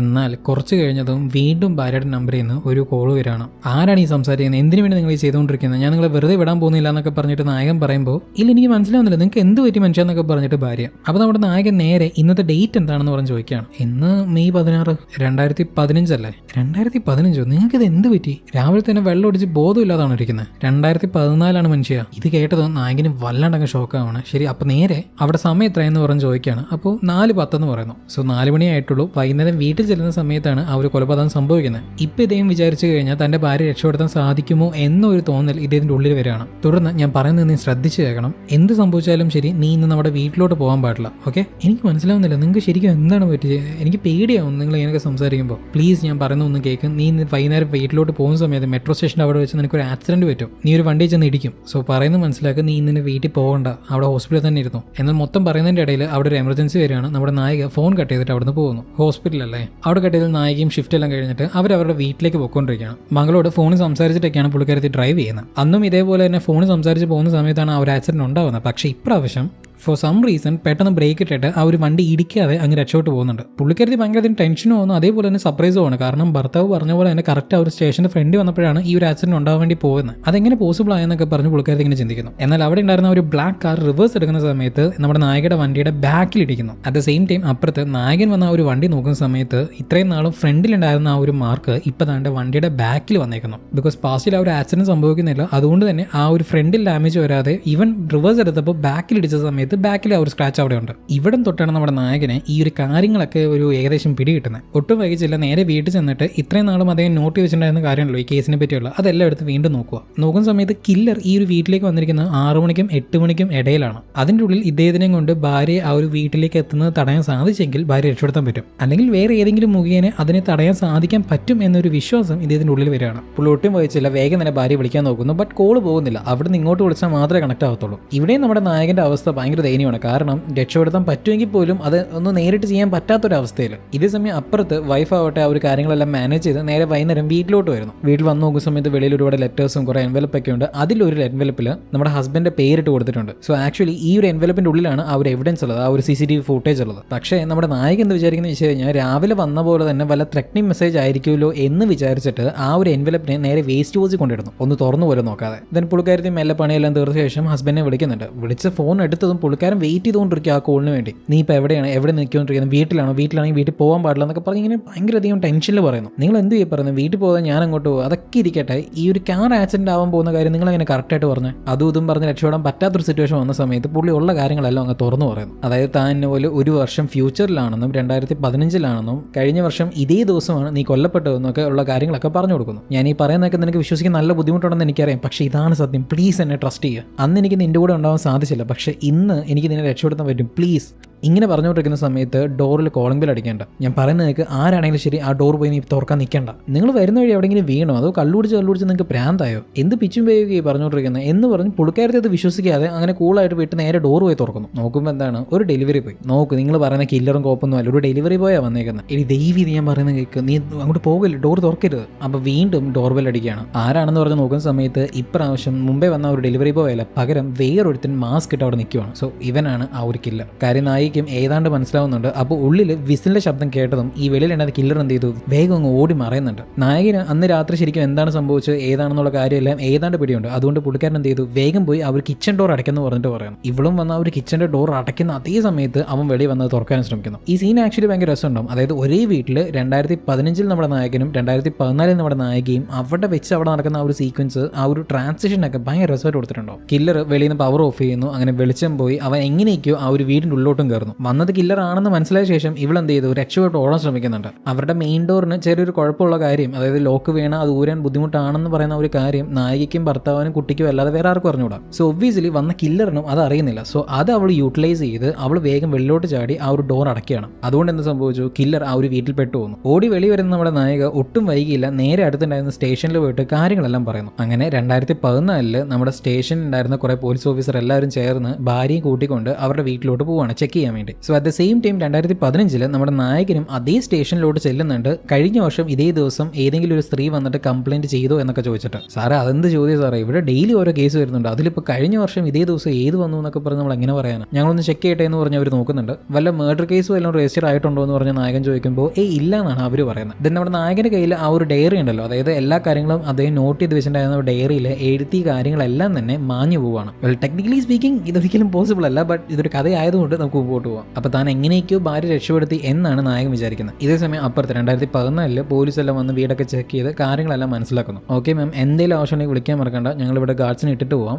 ഇപ്പം എന്തായാലും സേഫ് ആണെന്ന് പറഞ്ഞിട്ട് പോലീസ് അവിടെ പോകുന്നുണ്ട്. വീട്ടിൽ കയറിയതും ഭാര്യ നേരെ ഹസ്ബൻഡിനെ വിളിക്കുന്നു. എവിടെ 2015 ഹസ്ബൻഡിന് കോൾ പോരുകയാണ്. ഇവിടെ എന്ത് ഈ സംഭവിച്ചുകൊണ്ടിരിക്കുന്നതെന്നൊക്കെ പറഞ്ഞ് ഭാര്യ ചോദിക്കുമ്പോൾ നീ ഒന്നും പേടിക്കേണ്ട, നിന്നെ ഞാൻ രക്ഷപ്പെടുത്തി. ഞാൻ പറഞ്ഞില്ല ഞാൻ 2015 വിളിക്കുന്നത്, കഴിഞ്ഞ വർഷം ഇതേ ദിവസം ഏതോ ഒരുത്തം വന്ന് നിന്നെ ഞാൻ കൊന്നിട്ടിട്ട് പോയി. അവനെപ്പറ്റി ഒരു ഡീറ്റെയിൽസും അവൻ വിട്ടില്ല, ഞാനും ഒരു കൊല്ലം അവൻ്റെ പിന്നാലെ പോയി. പക്ഷേ എനിക്ക് അവൻ ആരാണെന്നോ എങ്ങനെയാണെന്നോ കണ്ടുപിടിക്കാനേ സാധിച്ചില്ല. ബട്ട് ഇന്ന് രാവിലെ വന്ന ഒരു കോൾ, ആ കോളാണ് നിന്നെ ഞാൻ രക്ഷപ്പെടുത്താൻ കാരണമായത്. ഇതിങ്ങനെ പറഞ്ഞുകൊണ്ടിരിക്കുന്ന സമയത്താണ് നമ്മുടെ നായകന് വേറൊരു കാര്യം സ്ട്രൈക്ക് ആവുന്നത്. എന്നിട്ട് വേഗം തന്നെ നീ വെളി ചെന്നിട്ട് ഒരു ബ്ലാക്ക് കാർണിവൽ വണ്ടി നിൽക്കുന്നുണ്ടോ എന്ന് പറഞ്ഞ് ചെക്ക് ചെയ്യാൻ വേണ്ടി പറയുന്നു. നായകൻ വന്ന് നോക്കിയിട്ട് ഇവിടെ ഒന്നും കാണാനില്ലല്ലോ എന്ന് പറഞ്ഞു പറയാം. ശരി ഓക്കെ, നീ വേഗം തന്നെ നമ്മുടെ കാറിൻ്റെ അടുത്ത് ചെന്നിട്ട് ആ ഒരു ഡാഷ് ക്യാം നീ ചെക്ക് ചെയ്യുക, അതിലെന്തെങ്കിലും ഒന്ന് റെക്കോർഡ് ആയിട്ടുണ്ടാവും, സോ അത് നീ ചെക്ക് ചെയ്യുന്നു പറഞ്ഞ് ഭാര്യയോട് പറയണം. വൈഫും നേരെ ചെന്ന് ആ ഒരു ഡാഷ് ക്യാം ചെക്ക് ചെയ്യുന്നു. നോക്കുമ്പോൾ എന്താണ് ആ റെക്കോർഡിങ്സ് ഉണ്ട്, ആ ഒരു ബ്ലാക്ക് കാർണിവൽ അവിടെ നിൽക്കുന്നുണ്ട്. അതിനെ തുടർന്ന് ആ ഒരു വണ്ടിയുടെ നമ്പരും നമ്മുടെ നായകന് കിട്ടുകയാണ്. വൈഫ് പറഞ്ഞു കൊടുക്കുന്നുണ്ട് ഇന്നതാണെന്ന് പറഞ്ഞു. ഈ വണ്ടിയുടെ നമ്പർ നമ്മുടെ നായകനും ബൈഹാർട്ട് ആക്കുന്നുണ്ട്. ഇനി നമ്മുടെ നായക കാറിലിരുന്ന് ഫോണിൽ സംസാരിക്കുന്ന സമയത്ത് അങ്ങോട്ട് ഒരാൾ കടന്നു വരുന്നുണ്ട്. ഒരു പോലീസ് ഓഫീസർ ആയിരുന്നത്. മാം ഞാനൊരു ഡിറ്റക്റ്റീവ് ആണ്, നിങ്ങൾ എന്തെങ്കിലും ഒരു റോബർ വല്ലതും റിപ്പോർട്ട് ചെയ്തിട്ടുണ്ടായിരുന്നു എന്ന് പറഞ്ഞു ചോദിക്കുന്നു. ഇതേസമയം ഇപ്പുറത്ത് നമ്മുടെ നായകൻ അതേ പോലീസ് സ്റ്റേഷനിൽ വന്നിട്ട് ഇന്ന പോലെ ആ ഒരു കാർ നമ്പർ പറഞ്ഞ് ഈ കാർ നമ്പർ ആരാൻ ചെക്ക് ചെയ്യും, ഇവനാണ് അന്ന് രാത്രി എൻ്റെ വീട്ടിൽ വന്ന് മോഷ്ടിക്കാൻ ശ്രമിച്ചതെന്ന് പറഞ്ഞിട്ട് പറയുന്നു. ഒരു കൊലപാതകം നടക്കാത്തതുകൊണ്ട് തന്നെ അതൊരു മോഷണമായിട്ടായിരിക്കും റിപ്പോർട്ട് ആയിട്ടുണ്ടാവുക. സോ അതുകൊണ്ടാണ് നായകൻ അങ്ങനെ പറഞ്ഞു. എന്നാൽ അവിടെ വേറൊരാൾ വന്ന് ചെറിയ പ്രശ്നമൊക്കെ ഉണ്ടാക്കി അവിടെ എല്ലാവരും ഭയങ്കര തിരക്കില്ല. അപ്പോൾ നായകൻ നേരെ അദ്ദേഹത്തിൻ്റെ ടെക്കി ആയിട്ടുള്ള ആ ഒരു ഫ്രണ്ടിനെ വിളിക്കുന്നു. എന്നിട്ട് പുള്ളിക്കാരത്തിയോട് ആ ഒരു നമ്പർ അയച്ചു കൊടുത്തിട്ട് ഇതാരാണ് എന്താണെന്ന് വേഗം കണ്ടുപിടിക്കുന്നു പറയാണ്. ശരി, ഓക്കെ, ഇത് എന്ത് നമ്പരാ? ഇതാ മറ്റേ ബ്ലാക്ക് കാർണിവൽ നമ്പറാണെന്ന് ഇവൻ പറയുന്നു. ഇത് കേട്ടത് ആ ഒരു പുള്ളിക്കാരത്തി പറയുമോ, നിനക്ക് നിർത്താറായില്ല, ഇത് എത്ര നാളായി? അപ്പോൾ നായകൻ ഒന്ന് കൺഫ്യൂസ് ആയിട്ട്, നീ എന്തിനെ പറ്റി പറയണേ? നിന്റെ ഭാര്യ മരിച്ചിട്ട് വർഷം 1 കഴിഞ്ഞു, ഇനി നീ അത് ഓർത്തിരുന്ന് കഴിഞ്ഞാൽ നിന്റെ ജീവിതം പാഴാകത്തുള്ളൂ, നീ മൂവ് ഓൺ ആവണം. ഇതങ്ങ് കേട്ടത് നമ്മുടെ നായകൻ വല്ലാണ്ടങ്ങ് ഷോക്കാവുന്നു. നീ എന്ത് ഈ പറയുന്നത്? ഞാൻ കുറച്ച് മുമ്പല്ല അവളോട് സംസാരിച്ചെന്നൊക്കെ പറഞ്ഞ് പുള്ളിക്കാരൻ. ബോധം ഉണ്ടായിരുന്ന ഒരു കൂട്ടുകാരനേ ഉള്ളൂ, അവനും ഇപ്പോൾ ഭ്രാന്തനെ. എടാ, നിന്റെ ഭാര്യ മരിച്ചിട്ട് കൊല്ലം 1 കഴിഞ്ഞു. ഇക്കാര്യം നമ്മുടെ നായകന് വല്ലാത്തൊരു ഷോക്കാവാണ്. തന്റെ ഭാര്യയെ താൻ രക്ഷപ്പെടുത്തി എന്ന് വിശ്വസിക്കാനുള്ള സമയം പോലും അവിടെ കൊടുത്തില്ല. അതെല്ലാം തന്നെ തകിടം പറഞ്ഞു. പുള്ളി കയ്യിലുണ്ടായിരുന്ന ആ ഒരു ഡയറി വീണ്ടും നോക്കുന്ന സമയത്ത് ബ്ലാങ്ക് ആയി പോയ പേജ് എല്ലാം ഇപ്പോൾ വേറെ കുറേ ഡീറ്റെയിൽസും കൊണ്ട് നിറഞ്ഞു നിൽക്കുകയാണ്. പണ്ട് നോട്ട് ചെയ്ത കാര്യങ്ങളല്ല, പുതുതായിട്ട് നോട്ട് ചെയ്ത കുറേ കാര്യങ്ങൾ ആ ഒരു മറ്റേ ഡയറിയിൽ വരികയാണ്. അങ്ങനെ അത് വായിക്കുമ്പോഴാണ് മനസ്സിലാവുന്നത് ആ സമയത്ത് കൊലപാതകം നടക്കേണ്ടത് തടഞ്ഞു, പക്ഷേ വീണ്ടും ഒരു കില്ലർ വന്നിട്ട് നായികയെ കൊല്ലുന്നുണ്ട്. നായകനാവട്ടെ എന്ത് ചെയ്യണമെന്ന് ഒരു പിടിയുമില്ല. കാരണം അങ്ങോട്ട് വിളിക്കാനും പറ്റത്തില്ല, അവിടെ നിന്ന് ഇങ്ങോട്ട് കോൾ വന്നാലേ ചെയ്യാൻ പറ്റത്തുള്ളൂ എന്തെങ്കിലും. ഇതേസമയം അപ്പുറത്ത് നായികയാവട്ടെ ആ ഒരു ഡാഷ് ക്യാം എല്ലാം വന്ന ആ ഒരു ഓഫീസറിന് കൊടുക്കുന്നു. ഇതിന് വീടിൻ്റെ ഉള്ളിൽ കയറിയിട്ട് എല്ലാ കാര്യങ്ങളും ചെക്ക് ചെയ്യുന്നുണ്ട്. അങ്ങനെ ഓരോ കാര്യങ്ങൾ ചോദിച്ചറിയുന്ന സമയത്താണ് നായിക ഇന്നപോലെ ഫ്യൂച്ചർ ചെയ്യുന്ന ഹസ്ബൻഡ് വിളിച്ചു എന്നുള്ള കാര്യങ്ങളെല്ലാം പറഞ്ഞു കൊടുക്കുന്നത്. എന്താണ് മാം ഈ പറഞ്ഞുകൊണ്ടിരിക്കുന്നത്? ഇങ്ങനെ കാര്യങ്ങളും പോസിബിൾ ആണ്? അങ്ങനെയാണെങ്കിൽ ഒന്ന് വിളിച്ചു നോക്കി, തിരിച്ചൊന്ന് വിളിക്കുന്നു പറഞ്ഞിട്ട് ഇങ്ങനെ ചോദിക്കുന്നു. അപ്പോൾ വൈഫും തന്റെ ഹസ്ബൻഡിനെ വിളിക്കുന്നുണ്ട്. അങ്ങനെ നായിക കോൾ ചെയ്യുന്നു. നായകൻ വേഗം തന്നെ എടുക്കുന്നു. ഹലോ എന്ന് പറയുമ്പോൾ നിൽക്കാതെ, നീ ഇപ്പോഴും സേഫ് അല്ല, വീട് വിട്ട് വേഗം ഇറങ്ങിപ്പോ എന്നാണ് ഹസ്ബൻഡ് പറയുന്നത്. അപ്പോൾ വൈഫ് പറയാണ്, ഇല്ല ഇപ്പോൾ ഓക്കെയാണ്, ഇപ്പോൾ ഒരു പോലീസിനോടൊക്കെ വന്നിട്ടുണ്ടായിരുന്നു, ഇപ്പോൾ ഒരു ഓഫീസർ എൻ്റെ കൂടെ ഉണ്ട്. ഓഫീസറോ? എന്നാൽ അയാളുടെ ഈ ഫോൺ കൊടുക്കുന്നു പറഞ്ഞ് ഹസ്ബൻഡ്. തുടർന്ന് നടന്നതായിട്ടുള്ള എല്ലാ കാര്യങ്ങളും നമ്മുടെ നായകൻ ഈ ഒരു ഓഫീസറിനോട് പറഞ്ഞു കൊടുക്കുകയാണ്. ഓ, അപ്പോൾ മിസ്റ്റർ ഡോങ്കോ ഇപ്പോൾ 2015 ആ ബ്ലാക്ക് കാർണിവൽ ഓടിച്ചു വന്ന ഡ്രൈവറാണ് നിങ്ങളുടെ ഭാര്യയെ കൊല്ലാൻ വേണ്ടി ശ്രമിക്കുന്നത് അല്ലേ? ഇങ്ങനെ നമ്മുടെ ആ ഒരു ഓഫീസർ നായകനോട് സംസാരിക്കുന്ന സമയത്ത് നായികയ്ക്ക് വലിയൊരു ഡൗട്ട് വരികയാണ്. എന്തെന്നാൽ ഹസ്ബൻഡിന്റെ പേര് ഇതുവരെ നമ്മുടെ നായിക ഈ ഒരു ഓഫീസറോട് പറഞ്ഞിട്ടുണ്ടായിരുന്നില്ല. ഇതിന് എങ്ങനെയാണ് കറക്റ്റായിട്ട് മിസ്റ്റർ ഡോങ്കോ എന്ന രീതിയിൽ ഇയാൾ പറഞ്ഞത്? ഈ ഓഫീസറും ഫോൺ കട്ട് ചെയ്തിട്ട് നേരെ ഉള്ളോട്ട് പോവാണ്. ഇവളുടെ ഈ ഒരു ഡൗട്ട് അവളങ്ങ് ഓപ്പൺ ആയിട്ട് ചോദിക്കുകയും ചെയ്തു. എങ്ങനെയാണ് അദ്ദേഹത്തിന്റെ പേര് നിങ്ങൾക്ക് മനസ്സിലായതെന്ന് പറഞ്ഞു. മാം, കുറച്ച് മുമ്പ് നിങ്ങൾ തന്നെയല്ലേ പറഞ്ഞത്? അല്ലാതെ ഞാൻ എങ്ങനെ അറിയുന്നത് മാം എന്ന് പറഞ്ഞിട്ട് അയാൾ. ഇവിടെ വെച്ച് ഇവൾക്ക് നല്ല സംശയം വരുന്നുണ്ട്. അതുകൊണ്ട് നൈസായിട്ട് ഇവൾ കാറിൽ എന്തോ മറന്നു വെച്ചു എന്ന് പറഞ്ഞ് വെളിയിലോട്ട് ഇറങ്ങണം. വണ്ടി എടുത്ത് അവിടെ നിന്ന് പോകാതെ പറഞ്ഞിരിക്കുന്ന സമയത്ത് കറക്റ്റായിട്ട് അങ്ങോട്ട് ഈ ഒരു ഓഫീസർ വന്ന് ഇവളങ്ങ് തടയുന്നു. നോക്കുമ്പോൾ എന്താ ഊഹിച്ച പോലെ തന്നെ ആ ഒരു കില്ലർ എന്ന് പറയുന്നത് ഇപ്പം ഈ വന്നിരിക്കുന്ന ഓഫീസർ തന്നെയാണ്. തുടർന്ന് ഒരു കാറിൻ്റെ ഉള്ളിൽ വെച്ചിട്ട് ഒരു പിടിവിലെല്ലാം നടക്കുന്നുണ്ട്. ആ ഒരു കില്ലർ ഒരു കത്തി എടുത്ത് നമ്മുടെ നായികയുടെ കാലിൽ കുത്തുന്നുമുണ്ട്. ബട്ട് സംഹൗ നമ്മുടെ നായിക ആ ഒരു കാറും എടുത്ത് അവിടെ നിന്ന് രക്ഷപ്പെട്ട് പോവാണ്. ഇതേ സമയം കില്ലർ നേരെ അവൻ്റെ ആ ഒരു സ്ഥലത്ത് എത്തിയിട്ട് എല്ലാവർക്കും ആ ഒരു നമ്പർ പറഞ്ഞു കൊടുക്കണം. ആ ഒരു നായിക പോയ ആ ഒരു കാറിന് നമ്പർ കൊടുത്തിട്ട് സിറ്റിയിൽ ഈ ഒരു കാർ എവിടെയാണെങ്കിലും വേഗം തന്നെ കണ്ടുപിടിക്കണം, അതിൻ്റെ ഉള്ളിലുള്ള സ്ത്രീയെയും കണ്ടുപിടിക്കണം എന്നും പറഞ്ഞു ആ ഒരു ലോക്കലിലുള്ള എല്ലാ ഗുണ്ടകൾക്കും ഈ ഒരു നമ്പർ എല്ലാം അയച്ചു കൊടുക്കുന്നു. ഏത് വണ്ടിയുടെ നമ്പർ. ഇതേ സമയം അപ്പുറത്ത് നമ്മുടെ നായകന്റെ ഫോൺ ആവട്ടെ ചാർജ് ഇല്ലാതെ ഓഫ് ആയി പോകുന്നു. എന്നിട്ട് അവിടുത്തെ ആ ഒരു പോലീസ് സ്റ്റേഷൻ തന്നെ ചാർജ് ഇട്ടിട്ട് അത് ഓണാക്കി എടുത്തു. ദെൻ ഇതിന്റെ ഫ്രണ്ട് ആയ ഒരു ടെക്കി ഉണ്ടല്ലോ, പുള്ളിക്കാരത്തി ആ ഒരു കാറിന്റെ നമ്പർ ആരുടെയാണെന്ന് കണ്ടുപിടിച്ചിരിക്കുകയാണ്. തുടർന്ന് അതിന്റെ ആ ഒരു അഡ്രസ്സ് അദ്ദേഹത്തിന്റെ കയ്യിലുണ്ടായിരുന്ന ഒരു കാർഡിൽ അദ്ദേഹം എഴുതി വെക്കുന്നു. ഇത് ഏത് കാർഡാണ്? തലേദിവസം ആ ഒരു വെള്ളം ഒടിച്ച് നിൽക്കുന്ന സമയത്ത് ആ ഒരു പാർട്ടിക്കാർ വന്നിട്ട് നമ്മുടെ സ്ഥാനാർത്ഥിക്ക് വോട്ട് ചെയ്യണമെന്ന് പറഞ്ഞിട്ട് ഒരു കാർഡ് കൊടുത്തല്ലോ, ആ ഒരു കാർഡിലാണ് ഈ ഒരു അഡ്രസ്സ് എഴുതി വെക്കുന്നത്. അവിടെ കട്ടിയാൽ നേരെ ചെല്ലുന്നത് കില്ലറിലേക്കാണ്. പാസ്റ്റിൽ നായികയെ കൊല്ലാൻ വേണ്ടി നടക്കുന്ന ഒരു കില്ലറല്ല, പകരം കൊന്നു കഴിഞ്ഞിട്ടുള്ള പ്രസന്റിൽ ഇപ്പോഴുള്ള ആ ഒരു കില്ലറിനെയാണ് കാണിക്കുന്നത്. അദ്ദേഹത്തിന് ഇപ്പോൾ ഒരു മകളുണ്ട്. രണ്ടുപേരും ഫുഡെല്ലാം കഴിച്ചുകൊണ്ടിരിക്കുന്ന സമയത്ത് വേറൊരാൾ ഇതിന്റെ ഇടയിലോട്ട് വരുന്നു. വന്നവനെ മുമ്പ് പരിചയമുണ്ടാവും, വേറെ ആരുമല്ല, ആ ഒരു പാർട്ടിയിലെ ഒരുത്തനാണ്. ഓക്കെ, പാർട്ടിക്കും ആ ഒരു ലീഡറിനും വേണ്ടി ഇതിനു മുമ്പ് പല കാര്യങ്ങളും നമ്മുടെ ഈ ഒരു കില്ലർ ചെയ്തിട്ടുണ്ട്. പക്ഷേ ഇപ്രാവശ്യം അതേപോലെ എന്തൊരു ആവശ്യത്തിന് വേണ്ടിയാണ് വന്നിരിക്കുന്നതെന്ന് ഇങ്ങേർക്ക് മനസ്സിലാവുന്നു. നിങ്ങൾക്ക് വേണ്ടി ഒരുപാട് കാര്യങ്ങൾ ചെയ്തു, ഈവൻ ഒരു കൊലപാതകം പോലും കഴിഞ്ഞ വർഷം. ഇനി എന്നെ ബുദ്ധിമുട്ടിക്കാൻ നിൽക്കേണ്ട, അത് നിങ്ങൾക്കും എനിക്കും നല്ലതല്ല എന്നൊരു മട്ടിൽ ആ ഒരു വന്ന ആളെ നമ്മുടെ ഈ ഒരു കില്ലർ നോക്കുന്നു. മകളുടെ മുമ്പിൽ വെച്ചൊന്നും പറയാൻ പറ്റത്തില്ല, അതുകൊണ്ട് അവനും പ്രത്യേകിച്ചൊന്നും പറയാതെ അവിടെ നിന്ന് ഇറങ്ങി പോവുക. സോ സംഭവം ഇവൻ പറഞ്ഞ ഒരു കഴിഞ്ഞ പോലത്തെ കൊലപാതകം എന്ന് പറയുന്നത് നമ്മുടെ നായികയാണ്, വൈഫിനെയാണ്. എന്നിട്ട് ഇവൻ എന്താ ചെയ്തെന്നറിയോ? നമ്മുടെ നായകനെ ഫ്രെയിം ചെയ്തു, അവനാണ് കൊലപാതകം ചെയ്യുന്നത് എന്ന രീതിയിൽ. നായകനെതിരെയുള്ള പല എവിഡൻസും സബ്മിറ്റ് ചെയ്തിട്ട് നായകനാണ് പ്രതി എന്ന രീതിയിൽ ഇവൻ ഫ്രെയിം ചെയ്യുന്നുണ്ട്. സോ ഇങ്ങനെ ഇവൻ പാസ് ചെയ്ത കാര്യം ഇപ്പോൾ പ്രസന്റിലുള്ള സ്റ്റേഷനിലിരിക്കുന്ന നമ്മുടെ നായകന് അഫക്റ്റ് ആവുകയാണ്. എങ്ങനെ? അവൻ്റെ ആ ഒരു ഷട്ടിലുള്ള ബട്ടൺസ് മിസ്സാവുന്നു, അതിൻ്റെ രൂപവും ഭാവവും ഡയറിയിലെ കണ്ടന്റ്സും എല്ലാം തന്നെ ചേഞ്ച് ആവുന്നു. അപ്പോൾ ആ ഒരു സ്റ്റേഷനിലുണ്ടായിരുന്ന വേറൊരു ഓഫീസർ നമ്മുടെ നായകനെ കണ്ടതും ഇവനല്ലേ ആ ഒരു കഴിഞ്ഞ കൊല്ലം ഭാര്യയെ കൊന്നിട്ട് ഒളിവിൽ പോയ ആ ഒരു പ്രതിയല്ലേ എന്നൊക്കെ പറഞ്ഞിട്ട് അവർ തിരിച്ചറിയുന്നു. സോ പാസ്റ്റിൽ സംഭവിച്ച ആ ഒരു ചേഞ്ച് ഇതാ ഇവിടെ ഇങ്ങനെ സംഭവിക്കുന്നു. നായകനും കാര്യം മനസ്സിലായതോടെ വേഗം തന്നെ അവിടുന്ന് രക്ഷപ്പെട്ടു പോകുന്നു. പോലീസ് പിന്നാലെ വരുന്നുണ്ട്, ബട്ട് പിടിക്കാൻ പറ്റിയില്ല. നായകൻ അവിടുന്ന് രക്ഷപ്പെട്ടു പോയതിനു ശേഷം അങ്ങോട്ട് അവിടുത്തെ ഇപ്പോഴത്തെ ഇൻസ്പെക്ടർ വന്നത്, അതായത് 2015 ഇൻസ്പെക്ടർ, ഒരു കൊല്ലമായിട്ട് ഒളിവിൽ പോയവൻ എന്തിനാ ഇപ്പൊ പെട്ടെന്ന് പൊങ്ങി വന്ന്, എന്തിനാ അവൻ ഇങ്ങോട്ട് കയറി വന്നതെന്ന് പറഞ്ഞ് ചോദിക്കുന്ന സമയത്ത് ഫോണിൽ ചാർജ് ചെയ്യാൻ വേണ്ടി വന്നതെന്ന് അവിടെ ഉള്ളവർ പറയുന്നു. ഇപ്പൊ നായകനെ സംബന്ധിച്ച് എന്ത് ചെയ്യണമെന്ന് അറിയുന്നില്ല, കാരണം ഇപ്പൊ പുള്ളിയാണ് പ്രതിയായിരിക്കുന്നത്. ഭാര്യയോട്ട് രക്ഷപ്പെടുത്താനും പറ്റിയില്ല, താനിപ്പോൾ കൊലപാതകയായി. ബട്ട് അൺലൈക്ക് ലാസ്റ്റ് ടൈം ഇപ്രാവശ്യം ഇതിന്റെ കയ്യിൽ ഒരു ക്ലൂ ഉണ്ട്, അതായത് ആ ഒരു കില്ലറിന്റെ അഡ്രസ് ഇതിന്റെ കയ്യിലുണ്ട്. ഭാര്യ പറഞ്ഞു കൊടുത്ത ആ ഒരു ഫണ്ടിന്റെ നമ്പർ ട്രാക്ക് ചെയ്യുന്ന ടെക്കി അഡ്രസ് കൊടുത്തിട്ടുണ്ടായിരുന്നു. ആ ഒരു അഡ്രസ്സിലേക്ക് നമ്മുടെ നായകൻ ചെല്ലുന്നു. അവിടെ ചെന്നപ്പോൾ ആരും ഉള്ളതായിട്ട് അദ്ദേഹത്തിന് തോന്നുന്നില്ല. അതുകൊണ്ട് തന്നെ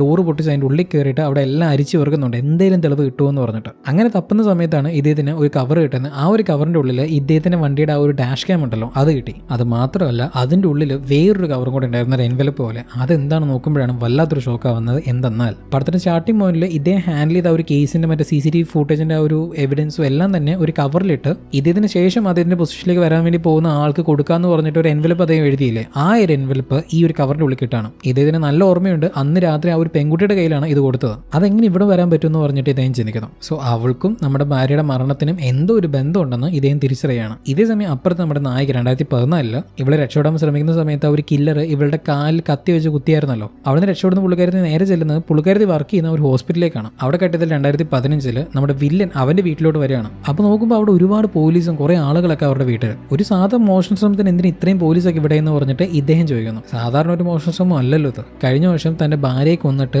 ഒളിവിൽ പോയ ആ പ്രതിയാണ് ഇപ്പൊ ഇവിടെ നിങ്ങളുടെ വീട്ടിൽ കയറിയിരിക്കുന്നത്. നിങ്ങൾക്ക് അറിഞ്ഞു കാണുമല്ലോ, ഡോങ്കോ അവനാണ് വന്നിരിക്കുന്നത് നിങ്ങളുടെ വീട്ടിലോട്ട്. ഇത് കേട്ടതും നമ്മുടെ കില്ലർ ചെറുതായിട്ടൊന്നും ചെറുക്കടിക്കുന്നു. പോലീസ് എങ്ങനെ ഇങ്ങോട്ട് വന്നു എന്നൊരു ചോദ്യം വരുവാണെങ്കിൽ നമ്മുടെ നായകൻ രക്ഷപ്പെട്ട സമയത്ത് സ്റ്റേഷന്റെ വെളിയിലുണ്ടായിരുന്ന ഒരു പ്രതിയുടെ വണ്ടി എടുത്തിട്ടാണ് രക്ഷപ്പെട്ടത്. സോ ആ ഒരു വണ്ടിയെ ട്രാക്ക് ചെയ്തിട്ടാണ് ഇവർ ഈ ഒരു ലൊക്കേഷനിലേക്ക് വന്നത്. ദെൻ അവിടെ നമ്മുടെ കില്ലർ നേരെ ചെല്ലുന്നത് ആ ഒരു റെസ്റ്റോറന്റിൽ മകളുമായിട്ട് ഇരിക്കുന്ന സമയത്ത് ഒരാൾ വന്ന് മീറ്റ് ചെയ്തിരുന്നല്ലോ, അവനെ ചെന്ന് മീറ്റ് ചെയ്യുന്നു. നിന്റെ വരവ് ഞാൻ പ്രതീക്ഷിച്ചു, പക്ഷേ ഇത്ര പെട്ടെന്ന് ഞാൻ പ്രതീക്ഷിച്ചില്ല. അപ്പൊ കില്ലർ ആവട്ടെ ബോസ് എവിടെയെന്ന് പറഞ്ഞ് ചോദിക്കുമ്പോൾ പുള്ളി ഈടെ ഒരുത്തിന് ഒരു ആവശ്യമില്ലാതെ സ്വയം തീ കൊളുത്തി മരിച്ചില്ലേ, അതിന്റെ പിന്നാലെയാണ്. അത് കാര്യമില്ല, നീ ഈ ഒരു ലിസ്റ്റിലുള്ള കുറെ പേരൊന്ന് ചെറുതായിട്ടൊന്ന് പേടിപ്പിച്ചു വിട്ടാൽ മതി. ഞാൻ പുതിയ ജോലി എടുക്കാൻ വേണ്ടി വന്നൊന്നുമല്ല, എന്നെ ഇപ്പോൾ ഒരുത്തം ഫോളോ ചെയ്യുന്നുണ്ട്. ഇനിയിപ്പോൾ ഞാൻ എന്ത് ചെയ്യണം? നിങ്ങൾ പറഞ്ഞത് പ്രകാരമാണ് അവന്റെ ഭാര്യയെ ഞാൻ കൊന്നത്.